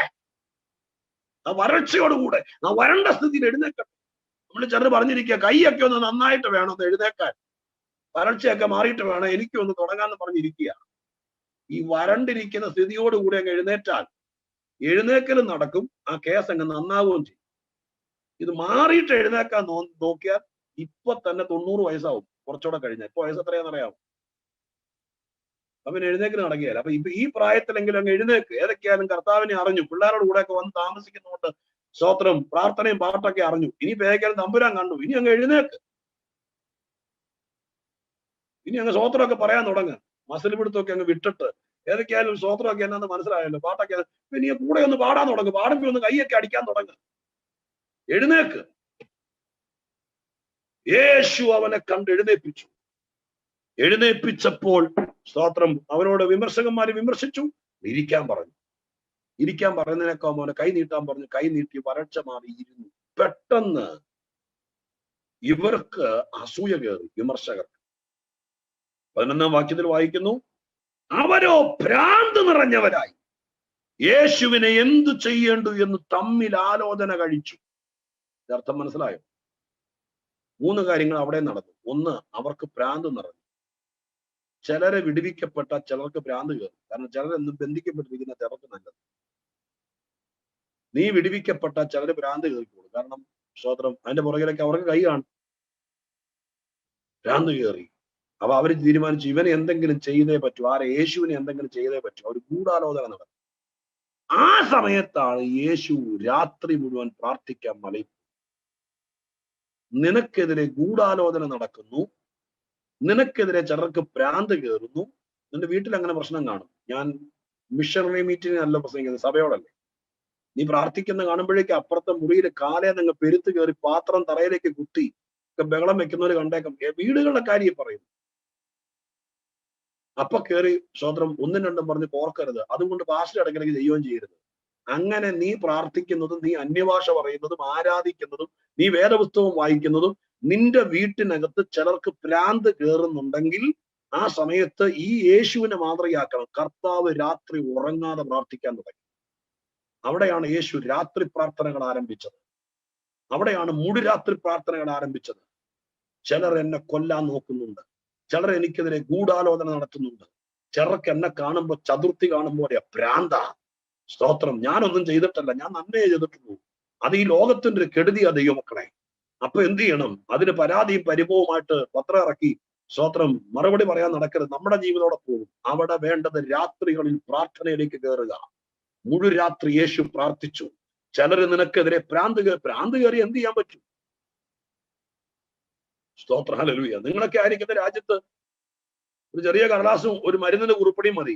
മെന്റലി സ്തോത്രം പ്രശ്നക്കാരനാണ്, അതിന് മരുന്ന് കഴിക്കുന്നവനെന്ന് പറഞ്ഞാൽ നിങ്ങളെ കൊന്നാലും സർക്കാർ അവിടെ അവന് ഊരി വിടും. കാരണം അവൻ ഭ്രാന്തനല്ലായിരുന്നു. നിയമത്തിന്റെ പരിരക്ഷ പോലും ഭ്രാന്തനുണ്ട്, സുബോധമുള്ളവനില്ല. ഞാൻ പറഞ്ഞത് ശരിയല്ലേ? സ്തോത്രം. ചുമ്മാ സർക്കാരിൽ നിന്ന് ഒരു ഡോക്ടറെ നിന്ന് സർട്ടിഫിക്കറ്റ് മേടിച്ചാൽ മതി, ഇവൻ മാനസിക രോഗിയാണ്, ഇവൻ എന്നെ മരുന്ന് കഴിക്കുന്നുണ്ടെന്ന് എഴുതി മേടിച്ചാൽ മതി. പിന്നെ അവൻ ആരെ കൊന്നാലും ജയിലിൽ പോകണ്ട. കാരണം അവൻ ഭ്രാന്തനല്ലേ. നിയമത്തിന്റെ പരിരക്ഷ അവനാ, സുബോധമുള്ളവനല്ല. സ്തോത്രം. ചത്തവൻ ചത്തു, മറ്റവന് ഭ്രാന്ത്, ഇപ്പൊ എന്ത് ചെയ്യാൻ പറ്റും? അപ്പൊ ഭ്രാന്ത് വന്നാൽ ഒന്നും ചെയ്യാൻ പറ്റിയല്ല, പ്രാർത്ഥനയെ മറുപടി കൊടുക്കും. ഭ്രാന്തം കയറി വല്ലതും പറഞ്ഞാൽ, ഭ്രാന്തം കയറി വല്ലതും ചെയ്താൽ, ഭ്രാന്തം കയറി നമുക്കെതിരെ വല്ലതും എഴുതിയാൽ ഒന്നും ചെയ്യാനില്ല. എവിടെ കൊണ്ട് കേസ് കൊടുക്കാനാ? നമ്മുടെ ജീവിതം പോകത്തുള്ളൂ. ആർക്കെങ്കിലും നമുക്കും നമ്മുടെ സഭയ്ക്കും നമ്മുടെ കുഞ്ഞുങ്ങൾക്കും നമ്മുടെ കുടുംബത്തിനുമെതിരെ, നമ്മുടെ ആത്മീയത്തിനെതിരെ ആർക്കൊക്കെയോ ഭ്രാന്ത് കയറുന്നെങ്കിൽ ഒറ്റ മാർഗമുള്ളൂ, രാത്രി മുഴുവൻ പ്രാർത്ഥിക്കാൻ തുടങ്ങും. ഒറ്റയ്ക്ക് പറ്റിയില്ലെങ്കിൽ ആരെങ്കിലും വിശ്വസ്തനായ ഒരാളെങ്കിലും കൂട്ടുപിടിച്ച്, എന്റെ പൊന്നു സഹോദര കർത്തദാസ, എന്റെ കൂടെ 2 മണിക്കൂർ ഒന്ന് പ്രാർത്ഥിക്കാനിരിക്കും, ദൂതൊന്നും പറയണ്ട, എനിക്ക് ഒറ്റയ്ക്ക് പ്രാർത്ഥിക്കാമോ, എനിക്ക് അങ്ങ് ഉറക്കം വരുന്നു, എനിക്ക് ക്ഷീണം വരുന്നു, 15 മിനിറ്റ് കഴിയുമ്പോഴത്തേക്ക് ഇരിക്കാമല്ലോ, എന്നെ ഒന്ന് കൂടെ ഇരുന്ന് പ്രാർത്ഥിച്ച് സഹായിക്കാമോ എന്ന് ചോദിച്ചേ. കാശ് വായ്പ ചോദിക്കാൻ എളുപ്പമല്ലേ? ഇന്ന് വരെ ചോദിച്ചിട്ടുണ്ടോ? എന്നെ ഒന്ന് പ്രാർത്ഥിക്കാൻ സഹായിക്കാൻ ചോദിച്ചു, എന്റെ കൂടെ ഒന്ന് ഇരിക്കാൻ ചോദിച്ചിട്ടുണ്ട്. സ്തോത്രം. നമ്മൾ പോകുന്നവരൊക്കെ പറയും, ഇപ്പൊ എന്റെ നമ്പറും കിട്ടിയാൽ വിളിച്ചു പറയുന്ന അറിയാം, പാസ്റ്റർ എനിക്ക് വേണ്ടി പ്രാർത്ഥിക്കണേന്ന്. എനിക്ക് അതിന് നേരമില്ല, ഞാൻ അങ്ങനെ പ്രാർത്ഥിക്കാൻ എടുക്കാറുമില്ല. സ്തോത്രം. ചോദിച്ചിട്ടുണ്ടോ, കർത്താവെ 2 മിനിറ്റ് എന്റെ കൂടെ ഒന്ന് പ്രാർത്ഥിക്കാൻ ആരെങ്കിലും ഒരാളെ ഇരുത്തണേ, 2 മണിക്കൂർ എന്റെ കൂടെ വന്നിരുന്ന് തീരെ കിട്ടില്ല. നിങ്ങൾ ഓർത്തോളം, അങ്ങനെയൊക്കെ പറഞ്ഞപ്പോ എന്നെ വിളിച്ചാലും പ്രസംഗിക്കാനാണെങ്കിൽ ഞാൻ വരാന്ന് പറയും. പക്ഷെ നിങ്ങൾ നാളെ പറയാം, ഷായ് പാസ്റ്റർ സൂം ഒന്നുമില്ല, യോഗം ഒന്നുമില്ല, ഫോണിൽ കൂടെ 2 മണിക്കൂർ പ്രാർത്ഥിക്കാന്ന് ചോദിച്ചാൽ ഞാൻ സ്കിപ്പ് ചെയ്യും. കാരണം എന്റെ പൊന്നച്ച, ഞാൻ ഭയങ്കര തിരക്കാന്ന് പറയും. കാരണം അതിന് നാളെ കിട്ടിയ. സ്തോത്രം. ഇത് 3ാമത്തെ പ്രാർത്ഥന. 4, 5, 6 പെട്ടെന്ന് പറഞ്ഞ് അവസാനിപ്പിക്കും കേട്ടോ. സ്തോത്രം. അടുത്തത് 9-ാം അധ്യായത്തിന്റെ 18-ാമത്തെ വാക്യത്തിനകത്ത് 4ാമത്തെ പ്രാർത്ഥന. 9-ാം അധ്യായം അതിന്റെ 18-ാമത്തെ വാക്യത്തിനകത്ത് എഴുതിയിരിക്കുന്നത് എങ്ങനെയാണ്? അവൻ തനിച്ചു പ്രാർത്ഥിച്ചുകൊണ്ടിരിക്കുമ്പോൾ ശിഷ്യന്മാർ കൂടെ ഉണ്ടായിരുന്നു. അവനൊരു പുരുഷാരം ആരെന്ന് പറയുന്നു എന്ന് ചോദിച്ചു. ഇത് ഫിലിപ്പിന്റെ കൈസരുടെ പ്രദേശത്ത് വെച്ച് യേശു ക്രിസ്തുവിന്റെ ശുശ്രൂഷയുടെ ഒരു പീക്ക് ലെവൽ കഴിഞ്ഞ് അടുത്ത ഫൈനലിലേക്ക് പോവുകയാണ്, ക്രൂശിലേക്ക് പോകാൻ ഒരുങ്ങുകയാണ്. മറ്റു ചില സുവിശേഷങ്ങളിൽ ചിലപ്പോൾ ചില കാര്യങ്ങൾ തെളിച്ചെഴുതിയിട്ടുണ്ടാവും. ഇവിടെ 9:18 യേശുവിന്റെ 4ാമത്തെ പ്രാർത്ഥന. അവൻ പ്രാർത്ഥിച്ചുകൊണ്ടിരിക്കുമ്പോൾ ശിഷ്യന്മാർ കൂടെ ഉണ്ടായിരുന്നു. അവൻ അവരോട് ചോദ്യം ചോദിക്കുകയാണ്, ആളുകൾ എന്നെ കുറിച്ച് എന്ത് പറയുന്നു? നിങ്ങൾ എന്നെ കുറിച്ച്. അപ്പൊ മത്തായി അത് ക്ലിയർ ആയിട്ട് എഴുതിയിരിക്കുന്നത്. പത്രോസ് ആടിക്കരെ ജീവനുള്ള ദൈവത്തിന്റെ പുത്രനാണ്. ആ മത്തായി 16 എഴുതിയിരിക്കുന്ന സംഭവം ലൂക്കോസ് ഇവിടെ എഴുതിയിരിക്കുന്നത്. അവിടെ മുതൽ സംഭവിച്ചത് ഇതാണ്.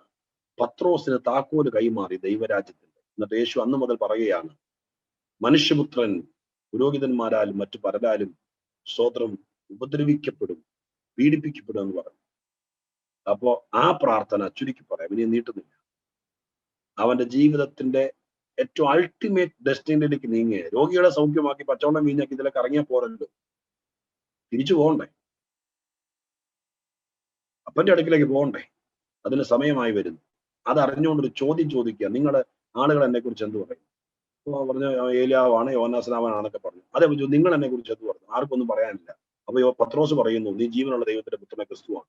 യേശു പറഞ്ഞു, ബറിയോന ഷിമോനെ, നീ ഭാഗ്യവാൻ, ജഡരക്തങ്ങളല്ല സ്വർഗസ്ഥനായ പിതാവാണ് വെളിപ്പെടുത്തി എന്ന് പറഞ്ഞു. ദൈവരാജ്യത്തിന് താക്കോൽ വിളിച്ചോളാൻ പറഞ്ഞു. യേശു താക്കോല് കൈമാറി. അത് കഴിഞ്ഞിട്ട് മത്തായി എഴുതിയിരിക്കുന്ന ഇങ്ങനെയാണ്, അത് കഴിഞ്ഞിട്ട് യേശു യെരുശലേമിലേക്ക് പോകാം, അവിടെ മനുഷ്യപുത്രൻ പുരോഹിതന്മാരാലും ശാസ്ത്രിമാരാലും പീഡിപ്പിക്കപ്പെടും, മരിക്കും എന്ന് പറഞ്ഞു. അതിന് തൊട്ടു പുറകെയാണ് മറുമലയിലെ പ്രാർത്ഥന വായിച്ചിട്ടിരിക്കുന്നത്. അവിടെയാണ് ഏലിയാവും മോശയും കൂടി വന്നിട്ട് ഈ വിധമായിരിക്കും നിന്റെ മരണം എന്ന് പ്രസ്താവിക്കുന്നത്. അത് കൂട്ടി വായിക്കുമ്പോൾ നിങ്ങൾക്ക് പിടികിട്ടുന്നല്ലോ. സ്തോത്രം. അപ്പൊ അവിടെ വെച്ച് 9-ാം അധ്യായത്തിൽ വെച്ച് യേശുവിന്റെ പ്രവർത്തികൾ ട്വിസ്റ്റ് ചെയ്യുന്നു. ക്രൂശിലേക്ക് പോകാനുള്ള തയ്യാറെടുപ്പ്. അതിന്റെ നമ്മള് സ്തോത്രം എന്താ പറയാ, ഫ്ലൈറ്റിലൊക്കെ കയറി ഇങ്ങനെ എന്താ പറയാ ഇരുന്നിട്ട് ഇങ്ങനെ പൊങ്ങാൻ നേരത്ത് അതിന് മുമ്പ് ഒരു മൂവ്മെന്റ് ഉണ്ട്, ഒരു പ്രത്യേക സ്തോത്രം. എത്ര യാത്ര ചെയ്താലും അതൊരു അനുഭവമാണ് അല്ലേ? സ്തോത്രം. നമ്മൾ നേരത്തെ 2.5 മണിക്കൂർ 3 മണിക്കൂർ നേരത്തെ വന്ന് ലഗേജ് ഒക്കെ കയറ്റി വിട്ടു, എല്ലാവരുടെ യാത്ര പറഞ്ഞു, നമ്മൾ നേരെ പോയി സ്തോത്രം ഗേറ്റിൽ പോയി ഇരുന്നു. അത് കഴിഞ്ഞ് അവിടെ 1 മണിക്കൂർ ഇരുന്ന് കഴിയുമ്പോഴത്തേക്കും സ്തോത്രം നമ്മളെ അകത്തേക്ക് കയറ്റി, അവിടെ കയറ്റി ഫ്ലൈറ്റിലും കയറിയിട്ട് പൈലറ്റിന്റെ അനൗൺസ്മെന്റ് കേൾക്കുന്ന ഒരു സമയമുണ്ട്. ഇവിടേക്ക് നമ്മളൊക്കെ ഇച്ചിടെ എന്താ പറയാ ഒരു തയ്യാറെടുപ്പിന്റെ സമയമാണ്, ഒരു അനുഭൂതിയാണ് നാട്ടിലേക്കുള്ള യാത്ര. യേശുവിനെ സംബന്ധിച്ച് അങ്ങനെ ഒരു സ്റ്റേജിലേക്ക് എത്തുക, നാട്ടിലേക്കുള്ള യാത്ര, അതിന്റെ അനൗൺസ്മെന്റ് കിട്ടുക. അതിന് തൊട്ടു മുമ്പ് യേശു പ്രാർത്ഥിക്കുന്നു. അത് 4-ാമത്തെ പ്രാർത്ഥന. 5-ാമത്തെ പ്രാർത്ഥനയാണ് നമ്മൾ വായിച്ച മറുമലയിലെ പ്രാർത്ഥന. സ്തോത്രം. 9:28. 6ഉം 7ഉം കൂടി പറഞ്ഞിട്ട് ഇവിടെ വന്ന് 1 മിനിറ്റ് കൊണ്ട് ഞാൻ അവസാനിപ്പിക്കാം, സമയം തീരുന്നു എന്ന് എനിക്കറിയാം. സ്തോത്രം. ആറാമത്തെ പ്രാർത്ഥന 11-ാം അധ്യായത്തിന്റെ 1-ാം വാക്യത്തിലാണ്, ലൂക്കോസ് 11:1. അവിടെ അവൻ ഒരു സ്ഥലത്ത് പ്രാർത്ഥിച്ചുകൊണ്ടിരുന്നു. തീർന്ന ശേഷം ശിഷ്യന്മാരിൽ ഒരുത്തൻ അവരുടെ കർത്താവെ, യോഹന്നാൻ തന്നെ ശിഷ്യന്മാരെ പഠിപ്പിച്ചു പറഞ്ഞു, ഞങ്ങളെ പ്രാർത്ഥിക്കാൻ പഠിപ്പിക്കണം. അപ്പൊ യേശു എന്ത് ചെയ്തു? പോകുന്നതിനേക്കാൾ മുമ്പ് കുറെ പേരെ പ്രാർത്ഥിക്കാൻ പഠിപ്പിച്ചിട്ടാണ്. മരുമലയിൽ വന്ന് പോകുന്ന കാര്യം പറഞ്ഞല്ലോ, പിന്നെ അല്പം കൂടി സമയമുള്ളൂ. അപ്പൊ അതിനേക്കാൾ എന്ത് ചെയ്തു? പോകുന്നതിനേക്കാൾ മുമ്പ് പ്രാർത്ഥിക്കാൻ പഠിപ്പിച്ചു.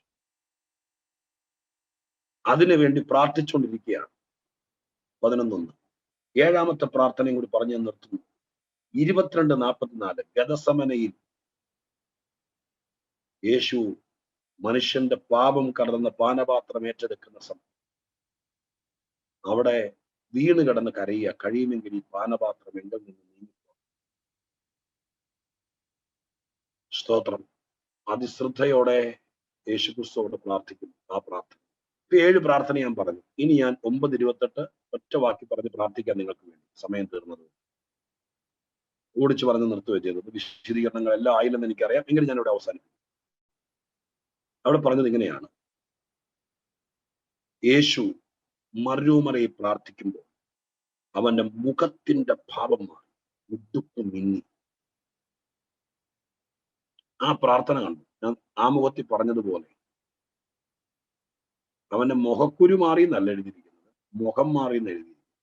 രണ്ടും നമ്മുടെ വ്യത്യാസം.